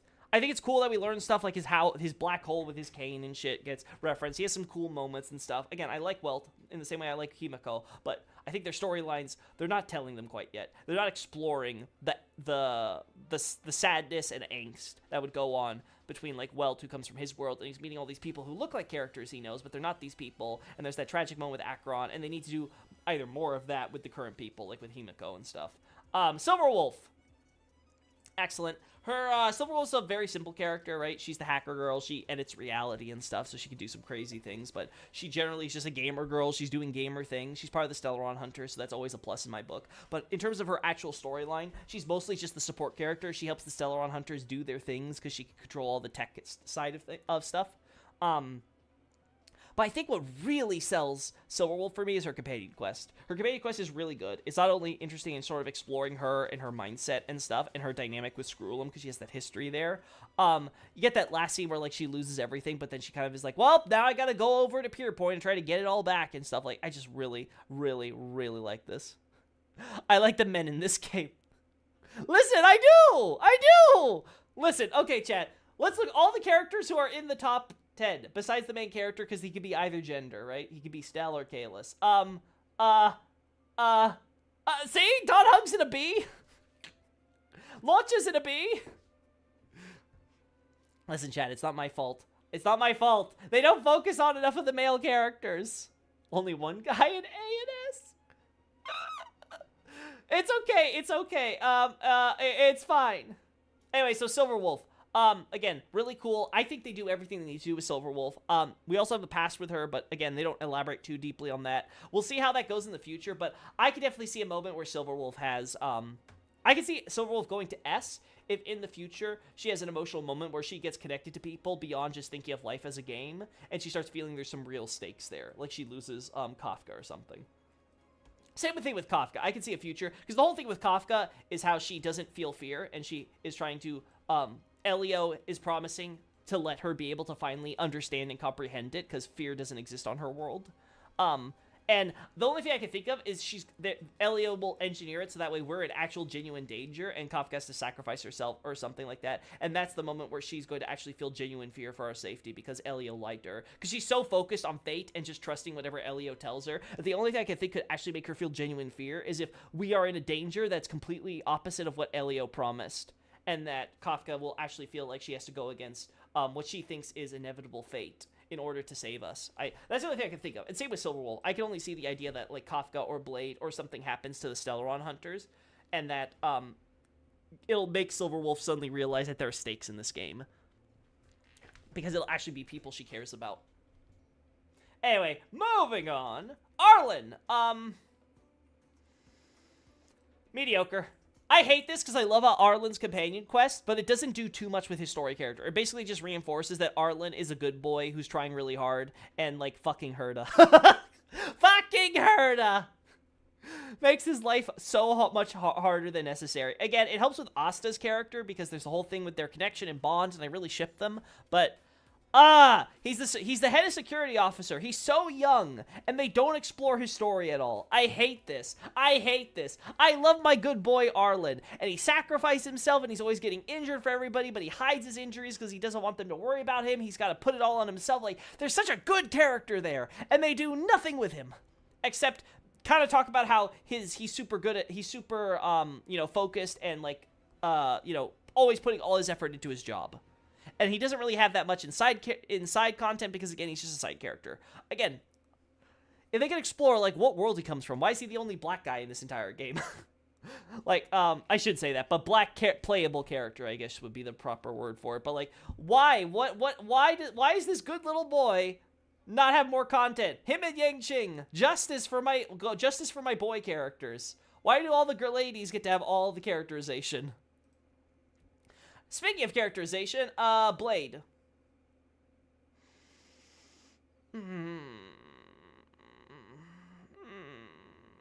Good. Blade will go into good. Blade doesn't get a companion quest, so most of what we know is through main story quests and the Jing Liu companion quest for the High Cloud Quintet. I think it's good in the same way that I think Dan Heng's is good, but we need to explore it more. I don't think they explored Blade's past as Ying Xing enough. I really like the idea of a guy who actually turned old because he was a short-life species with all these other heroes, right? And he was just a blacksmith dude. But now he's been cursed to become this forever young immortal who is constantly suffering. And he's basically been brainwashed by Jing Liu from, like, killing him over and over again to just have this terrible suicidal tendencies. And his only outlet is trying to murder Dan Heng as the only other person. Like, why do I have to suffer alone? You should be suffering for your sins as much as I am, right? Like, we both need to pay, right? Of 5 people, 3 must pay the price. There's a lot of good stuff there. But I don't think they explore it enough. And I hate that. I really genuinely hate that. Again, it's something in the future that is probably going to happen with the Quintet especially, and the relationship that Dongfeng and Yin Xing had. And, like, what happened with the Transmutation Arcadum. Why did Dongfeng, betray everybody, quote-unquote. What was Yin Xing's role in this? How was Shu Hu involved? Because, again, we have the Emanator of Abundance, who is, like, gives him Shu Hu's blessing or whatever, right? That's the idea of Blade's talents. Like, there's so much going on there. And again, they need to explore it more. I think it's good. I think it's solid. I think Blade is a fun, interesting character. And there's a lot of, like, the emo, like, character trope that could get super obnoxious. But they thread the needle just right so that Blade feels like he's not just, like, this super angsty guy. He actually feels like there's a lot of depth there. And it feels justified in many respects why he feels the way he does. And I think that scene with Jing Liu and him getting killed and all that, I think does a lot to carry him. But, like, yeah, he's just good right now. He would be excellent if he had a dedicated companion quest, which actually explored his past, though, I think. Anyway, moving on. Luca S. See you guys? Like, again, you know what? Actually, you know what? Again, like I said, the order doesn't matter, but I'm biased, so Luca will go right next to Kafka. Nihility Supremacy. Luca's companion quest is so fucking good. It is actually ridiculous. Considering that he is a character who literally starts out by us meeting him in the arena after the main quest line, it's like, oh, you're here. Where were you this whole time? And he was like, I don't know, out training somewhere or something. Like, why? I understand why Luca was not in the main story quest. I understand it, right? The quest had the perfect number of characters. You didn't need Luca in that story. He didn't add anything. Like I said, Seela's already in the mediocre tier because she does exactly what she needs to for that quest and nothing more to really make her character stand out as particularly interesting or something in the grander scheme of things. I think she has potential. Luca, I think, would be in the same boat as Zila. In fact, he might even be less of a boat if he was just by himself, like just that guy you could meet at the arena as an NPC. Also, he's playable for some reason. But they give him a companion quest, and it's so fucking good. It's so funny. I laughed so much in that quest, and then they just throw the right hook on you at the very end with Margie's letter. And, oh my gosh, like, Luca! There's so much explored there, and, like, what they do there, and the psychology of his character. Like, you understand exactly who Luca is, why he loves the children who love him. Why he feels, after he lost his arm, that he finally found the meaning of life. That story from Oleg talking about how Luca was this reserved kid who, like, had, like, nothing, like, he was, like, almost soulless, it would feel like, right? But he was just there working under a blacksmith, and there could be so much more to that storyline that they could explore in the future. But just the idea that, like, he was there, he's fought as a soldier against the Fragmentum, he ends up losing his arm on the battlefield, and yet that is the moment when he's all bandaged and bloodied, like, he's probably in his most miserable state, and yet he's like, I feel so alive. And you see that carried through with what he's able to do to Margie, and like, just, God, I love Luke as a character. And I'm so disappointed that we haven't had anything except the Ethereum Wars event with him. I hope in the future in the future Belobog storyline we're inevitably going to get, that they make Luke a more central character and we start exploring more of his backstory and stuff like that. Because again, I think him, Zila, Sampo, all of them deserve more, but Luca at least has a companion quest that really justifies him, and it's such a perfect quest that really sort of, it tells the perfect story.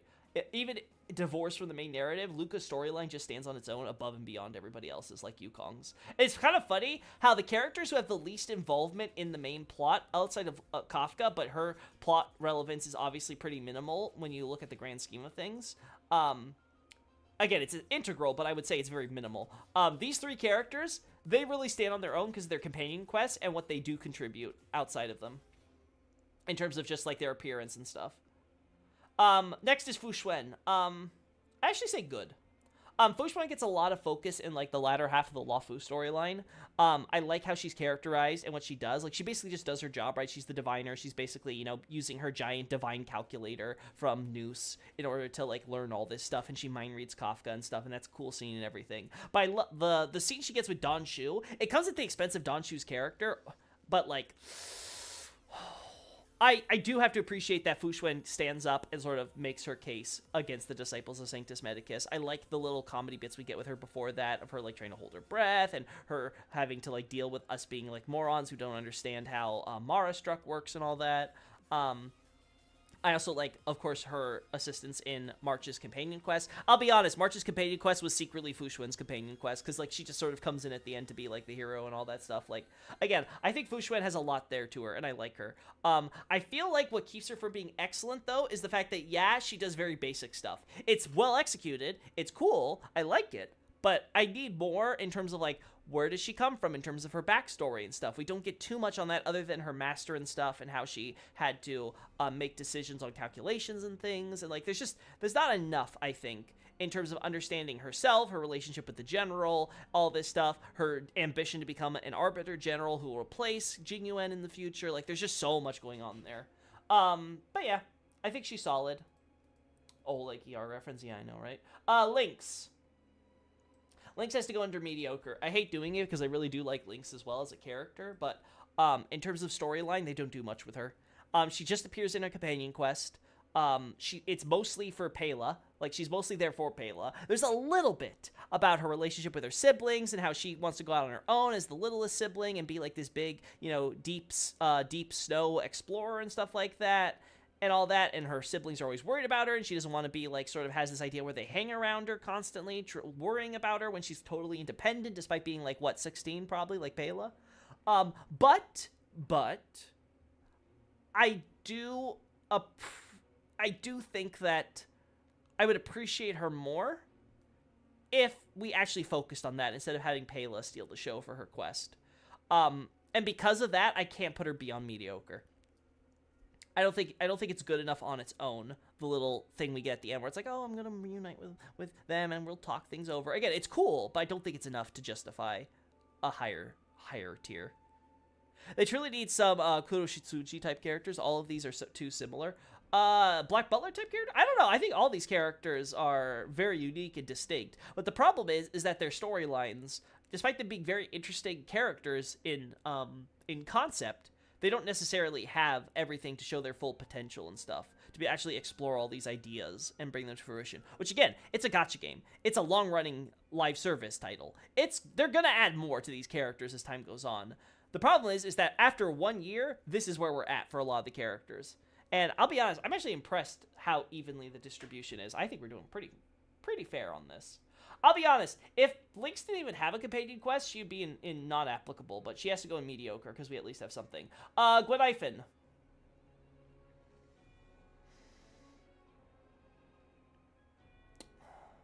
I'm torn, chat.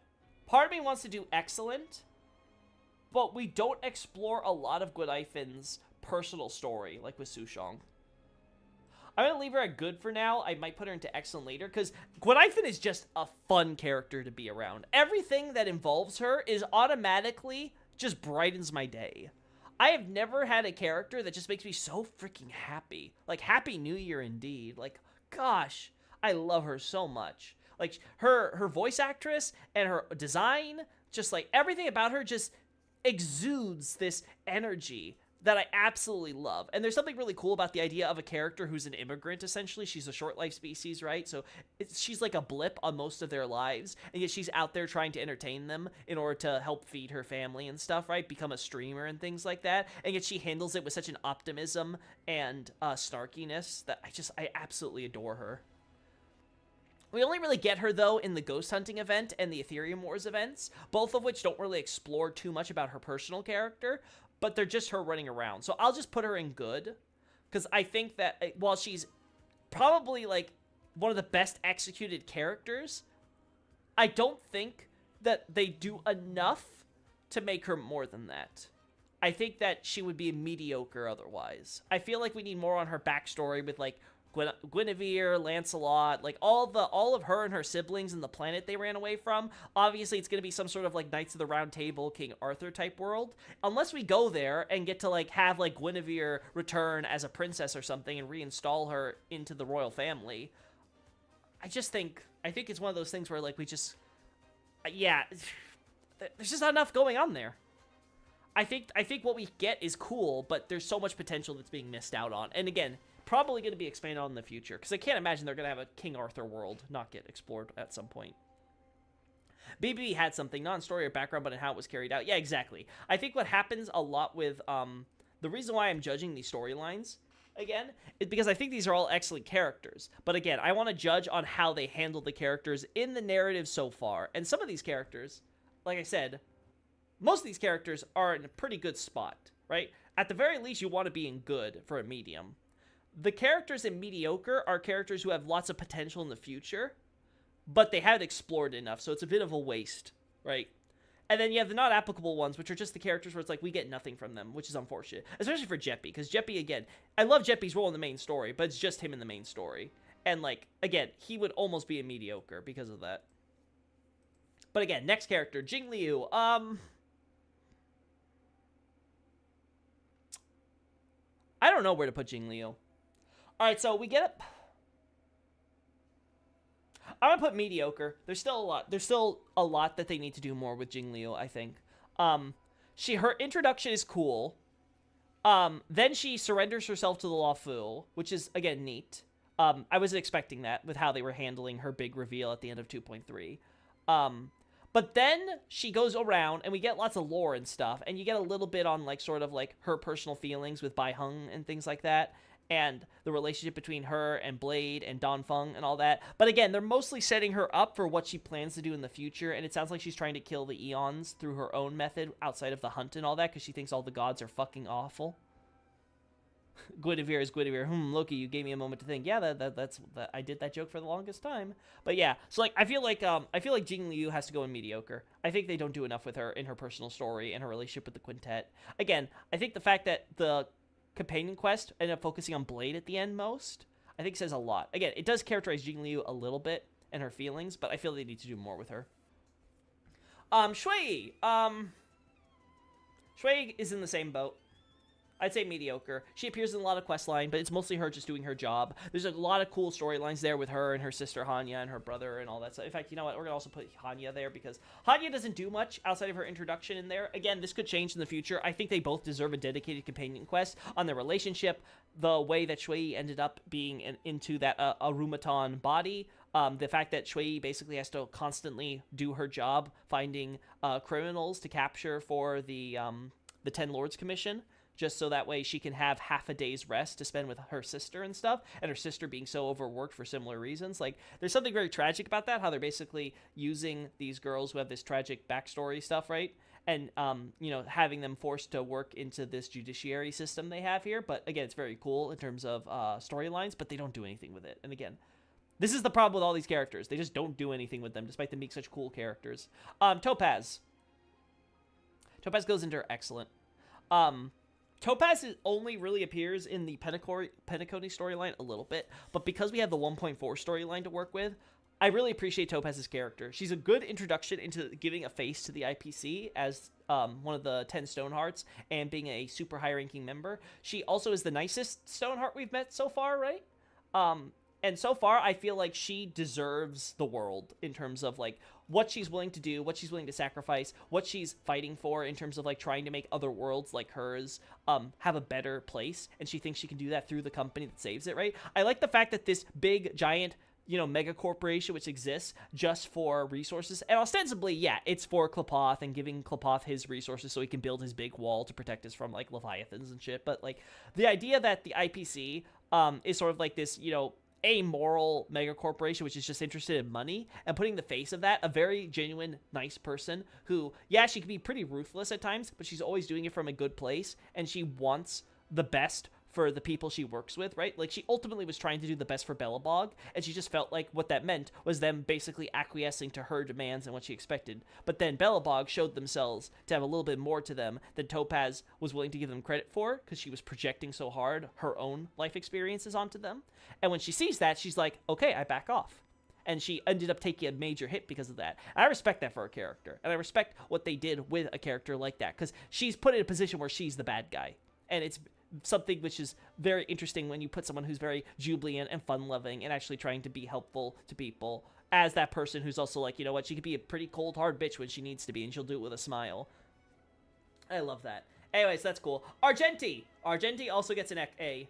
Argenti is a filler character so far. I hope he randomly appears in Pentacody, because the Knights of Beauty were also invited.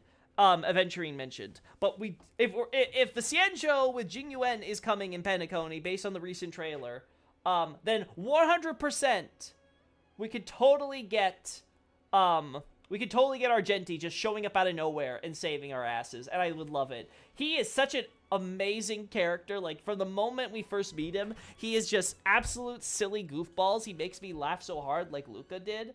But there is actually some nuance there to his character, and it's actually a cool little arc we get with him and Velite and all that stuff. Oh, so Loki's now justifying big, amoral, profit-crazed corporations. Didn't expect that. Hey, I love good storytelling, and I love what they do with their factions in this game.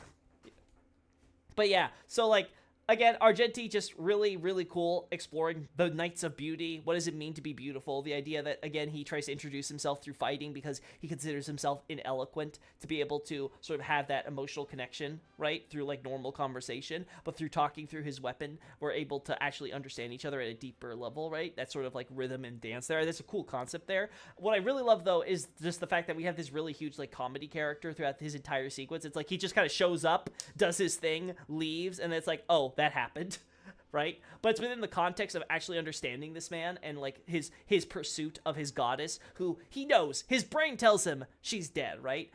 But his heart tells him to believe that she's still out there, she's alive, and that Adrilla will one day be found and return. And there's the lingering question of, will Argenti even recognize Adrilla when she shows up, because he has this idea in his mind of what his god is like. So, like, there's just so much, there's such a cool idea going on there with this idea of a man of faith and genuine, genuine love for his fellow man and all things beautiful, and wanting to help people and be able to willing to sacrifice himself for those ideals and things, and putting himself above everything, but also being kind of a goofball.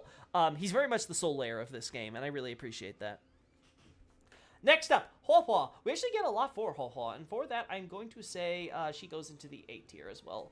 Huohuo is one of those characters that I really I know that she's going to be very divisive for people, right? Because, you know, not everyone's going to like the scaredy cat character, but I really like it, and I like her dynamic with Tail, the fact that Tail is, like, possessing her actual tail, and, like, it's, like, this giant heliobus with, like, this huge, like, evil fiery wolf spirit thing, right? When it's his true form. But he's actually also really, you know, kind of, like, sealed away and, like, really resentful and stuff of that. So they have this terrible relationship where they're constantly, like, bickering and, like, clowning on each other.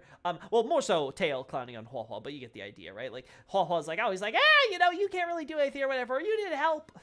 But then there's this idea how Tail basically kind of ruins Huohuo's life because of their unexpected encounter. And yet, ironically, he's also the only friend she has, right? And there's this relationship on both sides where he ends up being really attached to her, even though it's like, he's a human, I don't care about humans and all that stuff, right? But he actually is, he actually does develop some, like, relationship where he appreciates being with her and stuff and supporting her, and it's like, I'm the only one who can bully her.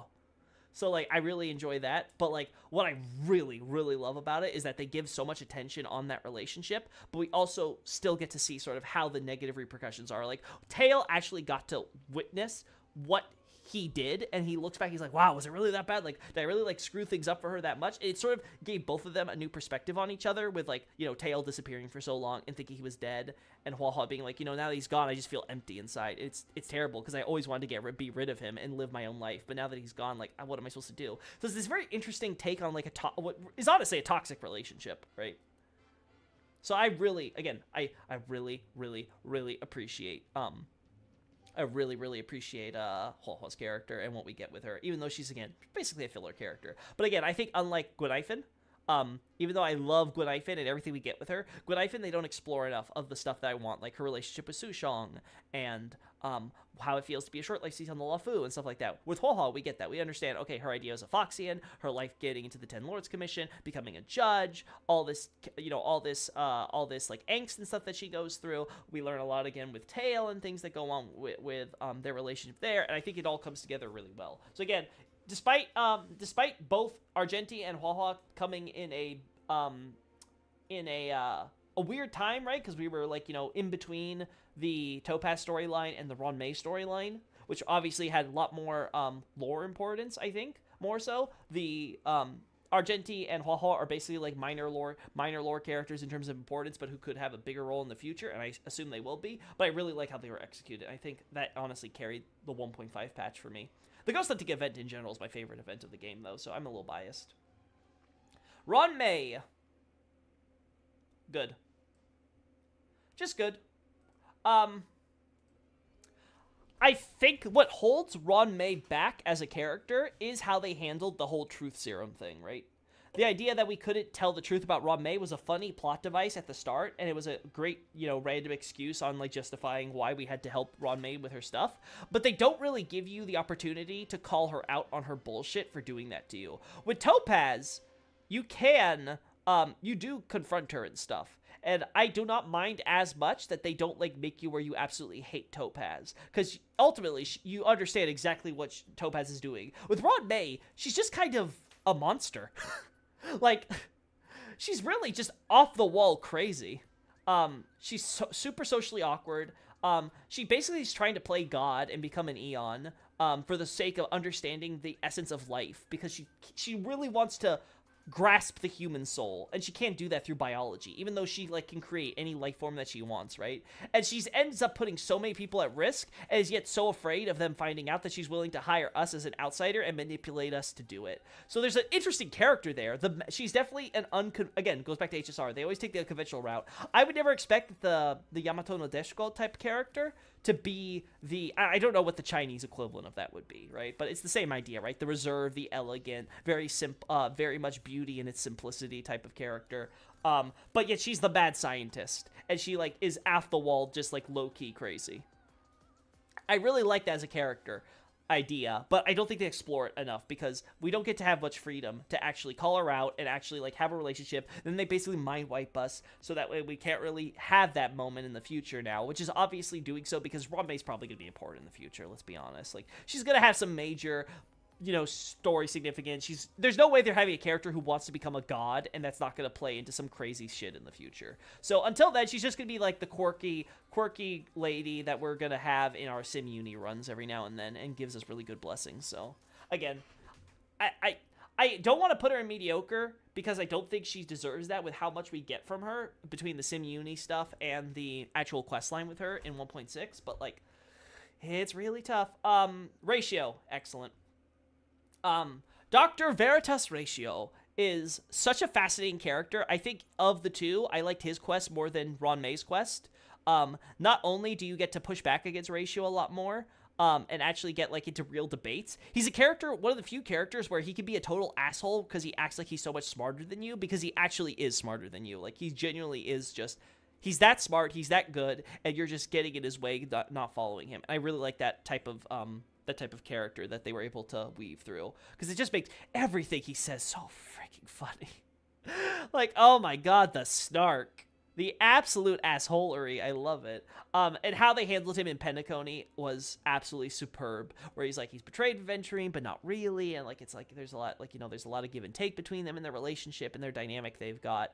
And his conversation with Screwlum, where he really kind of dumps about how he's a doctor at heart and he has this illness in the world that he's trying to cure, which is idiocy. And it's super cool to contrast him to the Genius Society, who, yeah, I like Screwlum. I like Herda. I like Ron May, but like, even Screwlum, as much of a gentleman as Screwlum is, he basically is just there for the robots, right? Like, he's not there for, like, you know, doing good by the rest of the universe, right? And he just, like, is friendly with them. He doesn't want to be hostile. And that really is, interesting as a contrast then to, like, Ratio, who's like, no, I don't want people to blindly worship you geniuses, right? That is bad. It's not helpful to anybody. It just, they actually called out the game on Herda Space Station just forming a bunch of cults. I love it. What is there not to like about that? He's trying to solve these people's problems. He's doing so in a very creative and fun way. The only thing that holds him back from being S tier is that, one, they don't really explain how he figures out Duke Inferno's plan in advance so he can grab the phase flame from Ron May's lab and therefore use it in order to hijack Inferno's plans, or how, I guess you could understand why Inferno doesn't stop the plans afterward, because he may not have realized that they were fully hijacked or whatever. But, like, yeah, all that stuff, that holds it back from being S tier for me. But other than that, again, I think Ratio is, again, out of the two, I think he got out better than Ron May as a character. I think his storyline ended up being a lot more interesting. Again, not to say Ron May's bad. She's still in good. Still B tier. But, like, there's definitely... Ratio has less potential wasted. Black Swan. Black Swan also gets an A tier. She's a fun character. She's sort of like the prophetess type, right? Like, she knows everything. You know, she sees the future. She's always calm and collected. Until the few times she's not, like that anime trailer with her. In fact, you know what? The more I think about it, you know, Black Swan has to go into Night Perfect. She actually is, like, for the role that she does and how much she's involved in the plot and how she's playing the role with all the Penacony characters, she is really striking that balance of the character who knows stuff, but she doesn't feel like she's, like, impossible. Like, she's not like this character that feels like she's written so that way you can't bring her down a peg. Acheron does so. She definitely has her moments with Aventurine and stuff, too, where they get to kind of battle it out. And she's clearly in a position right now throughout the entire storyline where she herself is still trying to figure things out, and she's ultimately just hanging back because ultimately her goal is simply to collect memories. And the stuff we get in Sparkle's quest also helps her, because, again, she doesn't have apps. She ultimately has the control over the situation with Sparkle and stuff, because she could just wipe their minds. But she's still the person who's like, okay, Sparkle got one over on her. Speaking of, we have Sparkle in the future, but first, Misha. Misha, I'm not applicable. Misha's basically had zero presence. Again, I love my bellboy, but again, he needs to be. We'll see after the next quest, because I have suspicions about Misha that he's going to be super important, but, like, we'll have to see. We'll see how it plays out. But until now, he's just been the bellboy, so there's really nothing we can say about him. He's had his moments, he knows Clocky and stuff, like, there's something there, but we haven't explored it yet. When Penacony's story's over, though, I imagine, like, he's going to probably shoot up to maybe here, I could see, depending on how they handle it, so we'll go. Sparkle, though, S tier. Sparkle's one of the most interesting characters they add to the game, period.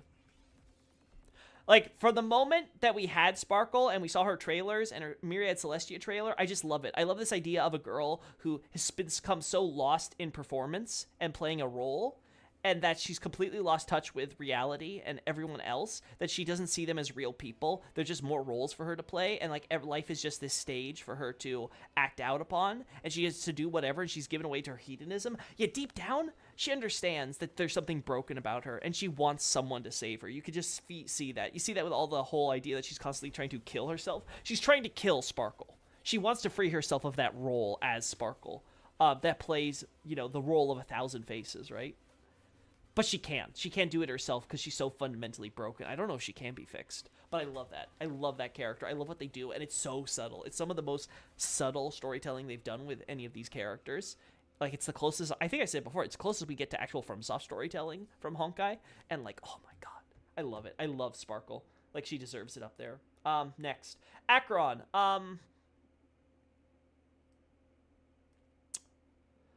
Good or mediocre?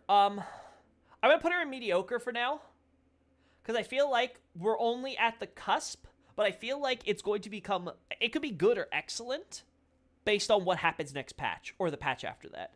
If in the future Penacony storyline we get more of Acheron's backstory, who she is and stuff, it could become really good. She has moments. She does have moments, but I don't think it's enough to bump her up to good. I think we need a little bit more, and I think the story is just the music stopped. So let's just kind of fix that now. Yeah, there we go. There we go. Boop. Oh, that's not what I wanted. There we go. Just leave photo on because I'm always gonna do this when I turn it off.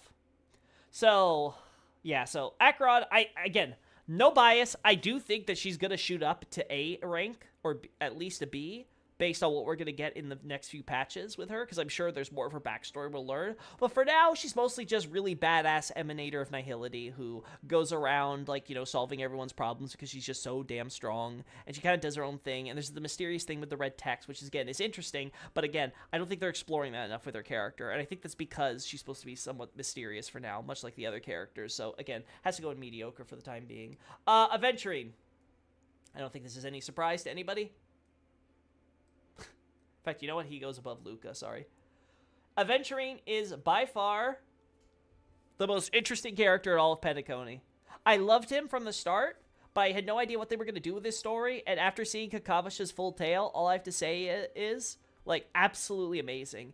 It shows the IPC in multiple lights that is very good in terms of both the positives and negatives. It explores his own tribe in both the positive and negatives, because the Abgen, although they're slandered for being, you know, liars, crooks, cheats, and stuff, it is part of their culture, right? It is actually a thing where, like, they are all about scheming and planning and smooth talking and all that stuff. So it's not completely unjustified how they are treated by the wider wider universe, right? It's not like it's totally baseless slander, right? But it is very much this tragic idea where you have this tribe of, like, you have the Abgen who are all about brain, then you've got the Catechids who are all about brawn, and they're basically both, you know, shut out by mainstream Sigonian society when all the other tribes come together to form that sovereignty, right? And then the IPC, I guess because the Abgen are such, you know, they're so, you know, they actually talk to people, they're actually talkative and they're super, like, you know, charismatic and stuff. They actually end up earning the IPC support, and the Abgen use that so that way they could get a blood debt against the Catechids, because, again, if we recall, like, the sister was, like, sending him off to run away, because she knew that they were probably going to die, and she was assuming that the IPC, as their backer, was going to come in and basically finish the Catechids off. So she basically knew that there was a good chance that their entire tribe was going to be wiped out, and she was going to have Aventurine be the last living Abgen, which is a terrible fate to condemn him to, but it kind of shows the idea of this tribal, like, hatred of stuff. Like, they didn't hate the Sigonians for kicking them out. They hated each other for having to compete for resources out there. It's like, it's this huge tragedy, right, of where Kakavasha comes from, and then, like, he has to live with this idea that he's born lucky. It's always him. He's the one who's always going to survive in the end and things, and no matter what gamble he throws himself into, no matter how much he puts his life on the line, he will always be the one to come out on top, and he kind of hates that about himself, because he just wants to die. He just wants to be able to finally lose and be able to see all his family again in the next life, and, like, that's just not happening. But he starts to kind of come to terms with that by the end of his quest line, and actually, like, discover that, you know what, you know, maybe all of this is all pointless or whatever, but, you know, I'm not ready to die just yet, and I'm gonna live my life and be proud when I come see actually see my family again and show them that, you know what, I lived a good life for them.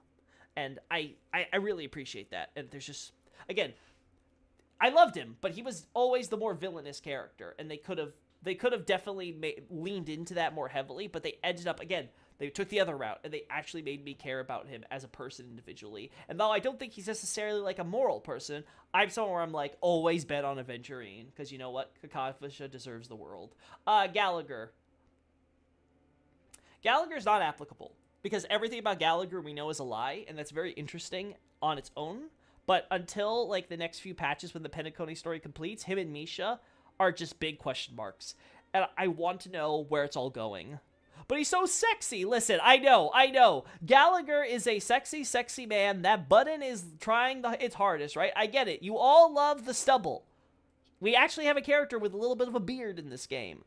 But, as much as I love having Gallagher, on my team, because I selected him from the event, because now that I've seen that Shui's coming, but not Gallagher. So I'm going to have Gallagher for my mono fire team, but like his storyline, we need to see where it's going first. Hey, I am. We're doing tier lists right now.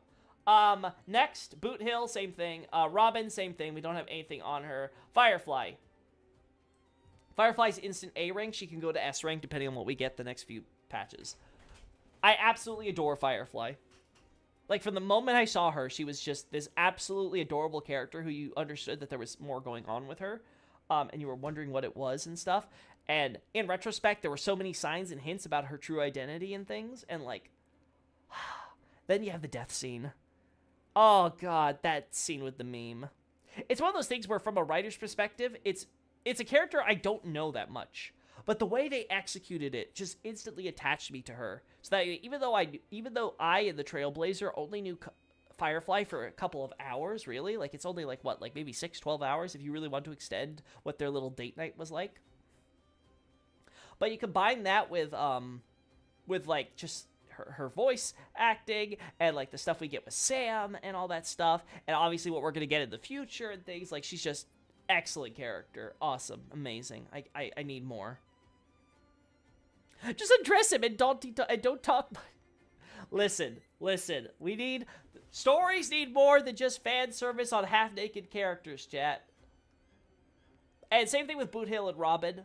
They both, I love Firefly, but Boot Hill and Robin, we'll see next patch. They could end up here as well. Again, Panda has been super solid, so most of the characters who are in the lower areas are there mostly because their storylines have not been completely told.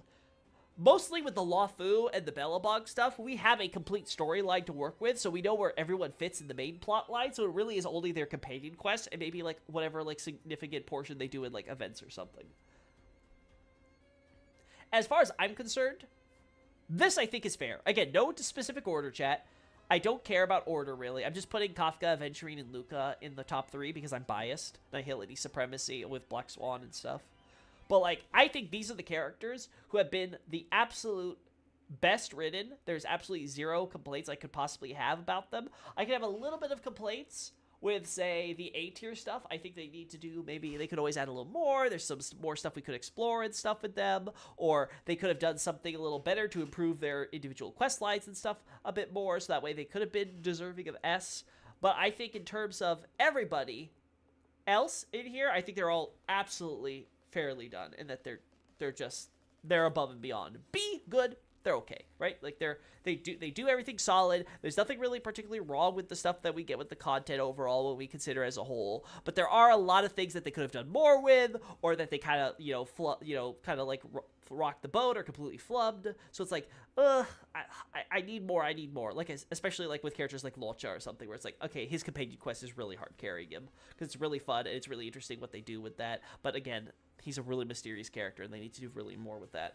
And like I said, most of the characters are mediocre. It's not bad. I could easily see all these characters going into B or higher, depending on what they actually do with them. But until they do something with them more than what we get in the main game, like I got nothing for it. And then we have D, which is just characters I cannot judge, period, because the story will do literally nothing with them. We have absolutely nothing. In fact, you know what? Because of that, Hanya is actually going to go here. Because Shui, we at least get a little bit with her in the ghost hunting event. Hanya, we get basically nothing. She just is there, and she does, like, the paperwork and stuff for us. So, like, yeah, Hanya gets less than Shui, which makes me sad. So, like, Hanya's going to go down here. Anyone else we want to move? Anyone want to argue with my placements?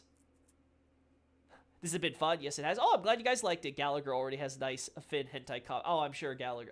I'm sure there's tons of hentai for all these characters. Even Clara, unfortunately. Even Ho-Ho, unfortunately. Honestly, if there's even Hook. Oh my god. You know what? I don't want to know about the. You know what? I don't want to think about all the hentai all these characters again, especially the ones who shouldn't have it.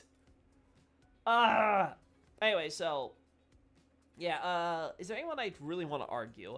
No.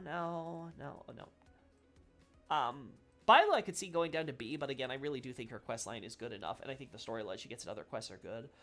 Silver Wolf, solid. Same. Oh, no. Ratio goes here. Again, ratio for S tier, we need to explore more ratio stuff with the Intelligentsia Guild and things. Fu Xuan, yeah, like I said, we need a little bit more. Gwenifin, Asta, Natasha, Pela, Locha, March, Don Hung's, again, fine. Really is only one Don Hung that we need here, but it's fine. Zila, Sampo, Jingwen. Yeah, these are all characters who we get a little bit, but nothing really enough make it worth it. And most of these characters are either, like, again, Welt and Himiko, I'm not expecting much. Tingyun, we might get something in the future that'll be really cool. Like, if we get a Tingyun companion quest in, like, the next few patches, that'll be really awesome. And it'd be really bump him up. Same thing with Jeppy. When the actual quest line comes around for him in Belobog, I really want to get a companion quest with him as well. Hadia, like I said, her and Shui, if they get a companion quest together, they could be bumped up. We'll see with Boot Hill and Robin and Gallagher and Misha. All of this is basically preliminary until the Penacony story is at least wrapped up next time. Hey, welcome back, Nobre. You came just in time for us to close things out. So yeah, I'm looking at all this. All I have to say is, chat, I love this game.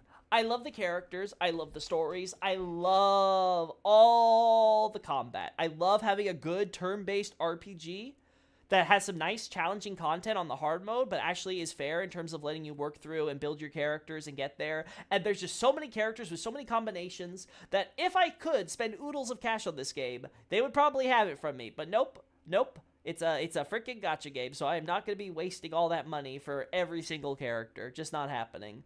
But I will say, it is something that I'm happy I spent money on this game because they do deserve it. It's an absolute excellent quality. They better continue to put those billions to good use. So, to close things out, first chat. Where is it? Nope. Ah, there it is. Good. A reminder of why I love this game. Tell me if this is too loud. I'm going to be putting it... I'm going to be putting it on half volume.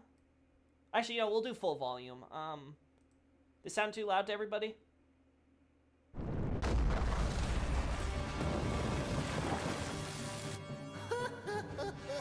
How'd that sound? Too loud? Needs to be lower? What are we feeling? You need to ring one, not two, but two bells to awaken something. Oh, yeah, we have the full rings twice. Sounds good? Okay. You're never loud. You're always too quiet. Oh, good to know, Iron. Good to know.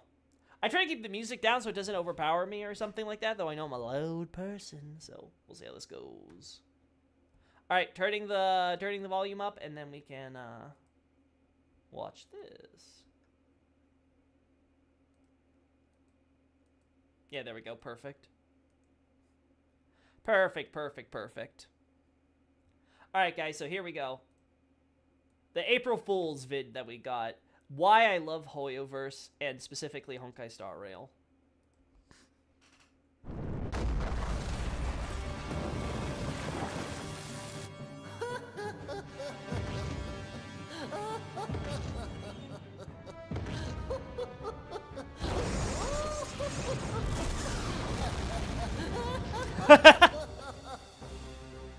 April 1st, 2024, the King of Terror descends, bringing humanity to the brink of crisis.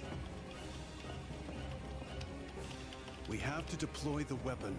The city's defenses won't hold much longer. No, it's too dangerous. It hasn't passed the last round of testing yet. Then blast that thing with all our firepower. The imaginary interkinetic portable tactical laser cannon is still charged. I can't believe they brought it in. What should we do? They brought in the meme. Everyone, stay calm and do what you can. Pom-Pom will buy you some time. Pop, roll out! It's Power Rangers, chat. Oh, we're a Sentai film. The road ends here, Homu. Pom-Pom's putting a stop to this.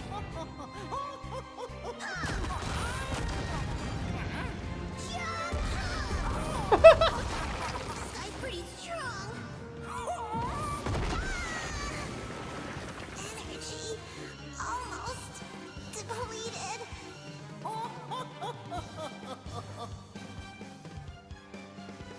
Pom-Pom needs help. Is the weapon ready yet? Yes, but then Pom-Pom might not be Pom-Pom anymore. Oh no! Choice. Fire it up now. Ultimate decisive battle weapon activated. Hurrah, space station, fire!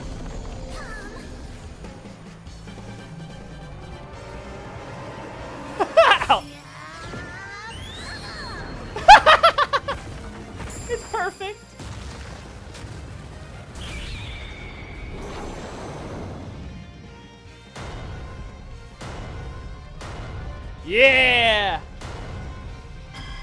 Yeah! They combine! Nipple beams!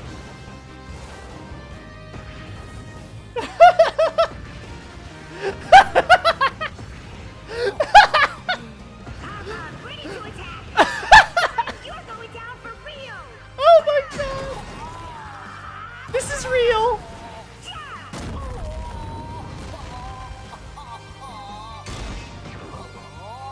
Here it comes!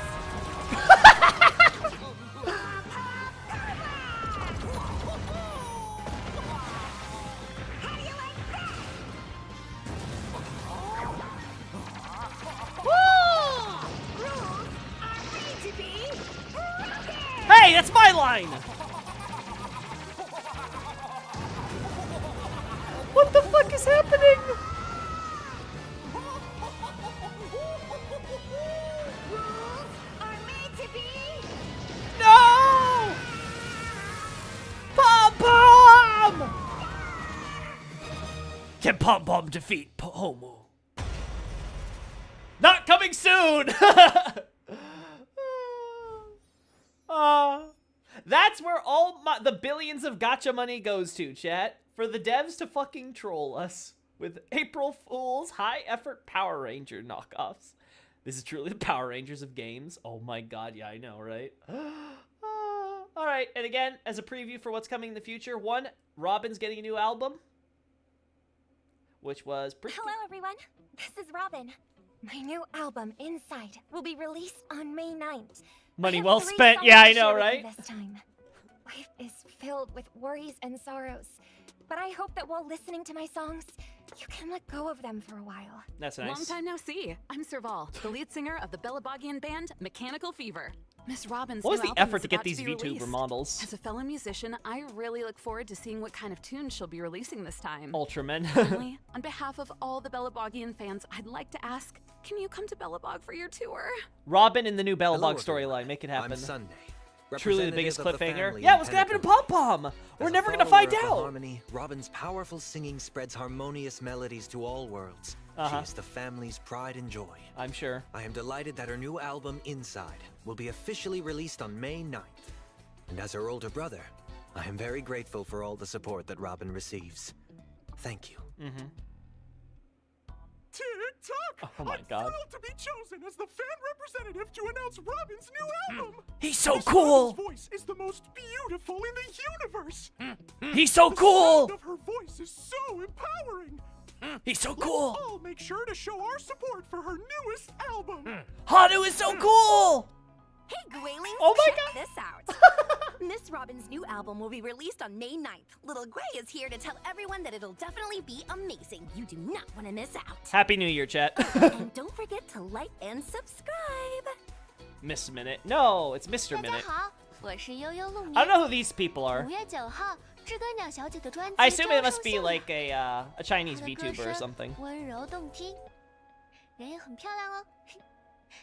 一起期待她的新作品吧。 Crabs from Fairy Tale. What's up, everyone? Jake Miller here. I heard Miss Robin's album is coming out That's the soon, singer and I'm for so White excited Knight for from the it. music I know video? her songs always bring many surprises, so let's look forward to her album together, and I can't wait. See Must ya. have recorded Bye. this like right after going to the gym or 皆さんこん something. にちは、メインです。なんと5月9日にロビンさんの新 EP がリリースということでおめでとうございます。銀河の歌姫として何かアドバイスをとメッセージをいただいたんですけれども、いやもう私はアドバイスというよりは I wonder if this is Robin's いつか Japanese VA. 歌姫同士なんかコラボができたら嬉しいなと思っておりますので、ロビンさんぜひコラボしてください。 Again, I don't know who these people Hello， are. 大家好，我是宫崎，在这里呢要恭喜知更鸟小姐的新专辑《空气蛹》即将上线，希望更多的朋友喜欢她这张专辑。 But hey, it's cool. 除了5月9日我们首发的3首歌曲之外呢，在2.3 Oh, we're getting a. I forgot we're getting a fourth song. That's gonna be cool to figure out what that is in 大家 game. 一起期待吧。 I don't know if it's gonna be for Thank 2.3. you all for your support. I can actually see that. Today, I brought some demos of the songs for you to listen to first. Of course. Of course. Ah, the heartbreak.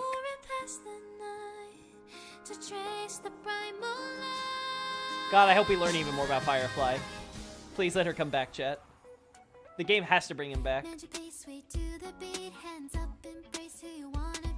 This is gonna be cool. I think it's gonna be for our alt song.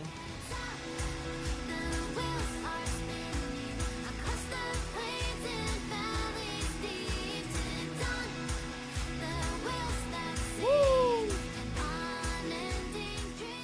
Sailor Moon. Yeah, she does kind You of. like the demos? I Feel can free see to it. leave me a comment. I look forward to seeing you all officially on May 9th. Yep. So yeah, that cool. I'm super happy. Again, I love the marketing for this game. They're like, oh yeah, let's just give her an actual album that she'll release. Also, congrats to the actual singer for Robin, because you know what? That's really cool that you're getting like a Hoyoverse, like one of the literally the most popular gacha game on the market right now, and they're like backing you to be the singer for this really popular character. Again, I haven't seen much. We're probably gonna get like so much of her story next patch. We haven't had a lot until now, but again, she's still. I think there's a lot to like about her already, and like, I'm super ready. And finally, again, chat, if you don't want to be. If you're afraid of spoilers or something, or you want to wait, I have seen this trailer already, so I already kind of have it, but I would probably forget it all by the time this update is out anyway. But just so we could go over it together, I wanted to kind of show, before we end things, this wonderful, wonderful trailer for 2.2 and what we have to look forward to. I'm going to turn off the closed captions for this, so... Here we go. Oh, wait, it's not actually unpaused. Whoops.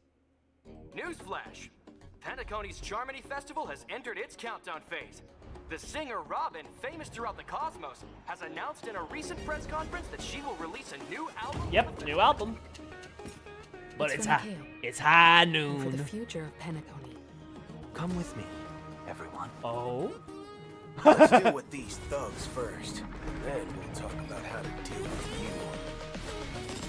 you. Yeah.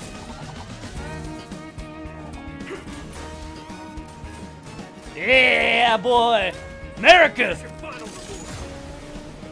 Finger gun. Are you ready? I think Isaac has some competition. Finally, you've arrived. Everything is ready. It's time to step on stage. There we go.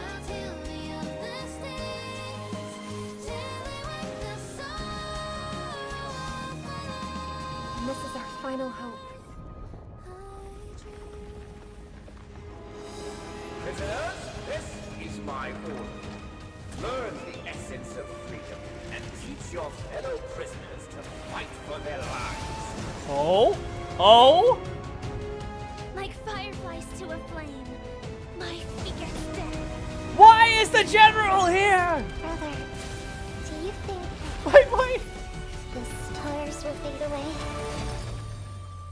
Like what? Did Fu Xuan like come up and be like, General, the 8 trigrams are predicting that there's going to be something crazy happening on Pentaconi. It's like, oh, Don Hung is there. I have to go there now. But yeah, we're gonna get some awesome new events and stuff, new characters. Like I'm super hyped for this. So like, so much to look forward to. It's gonna be an epic climax to the storyline, hopefully, and I hope the writing stays true because it's been so good up until this point. Yeah, I'm glad to have you guys here. I know this is a bit weird for me. I don't do many tier lists and stuff, but hey, if you guys like this, I'll do stuff for FromSoft games as well. I would love to do a Dark Souls like character tier list and talk about the lore and things in the future. It's gonna be a little weird because I have to talk about some characters I haven't fully written content about, like Velka, but I think if you guys have read Abyssal Archive and stuff, it'd be cool. Yes, yeah. If you guys really like that, I would love to get. So we'll just have to see. So we're just gonna end things here. Yeah. Where's the? You know what? Why am I trying to find? Why am I trying to try so hard? We just gonna end things on this image. Again, thank you guys so much. I am super excited for the next Honkai Star Rail update, but we're still about a week and a half out from that. Until then, I'm going to be probably, again, doing other games and things on the side while we wait. And, of course, we have the Elden Ring DLC to look forward to. So that's always going to be something I'm going to have take priority. But, again, if I'm ever feeling like I don't want to do, like, too much, like playing games even or something, I might do more tier lists where I just kind of sit here and casually talk to you guys about my thoughts and stuff. And, again, feel free to add your own 2 cents in the future. I really, really appreciate it. Yeah, DLC. Yeah, so until then, everybody, bye-bye. Thanks for coming. See ya.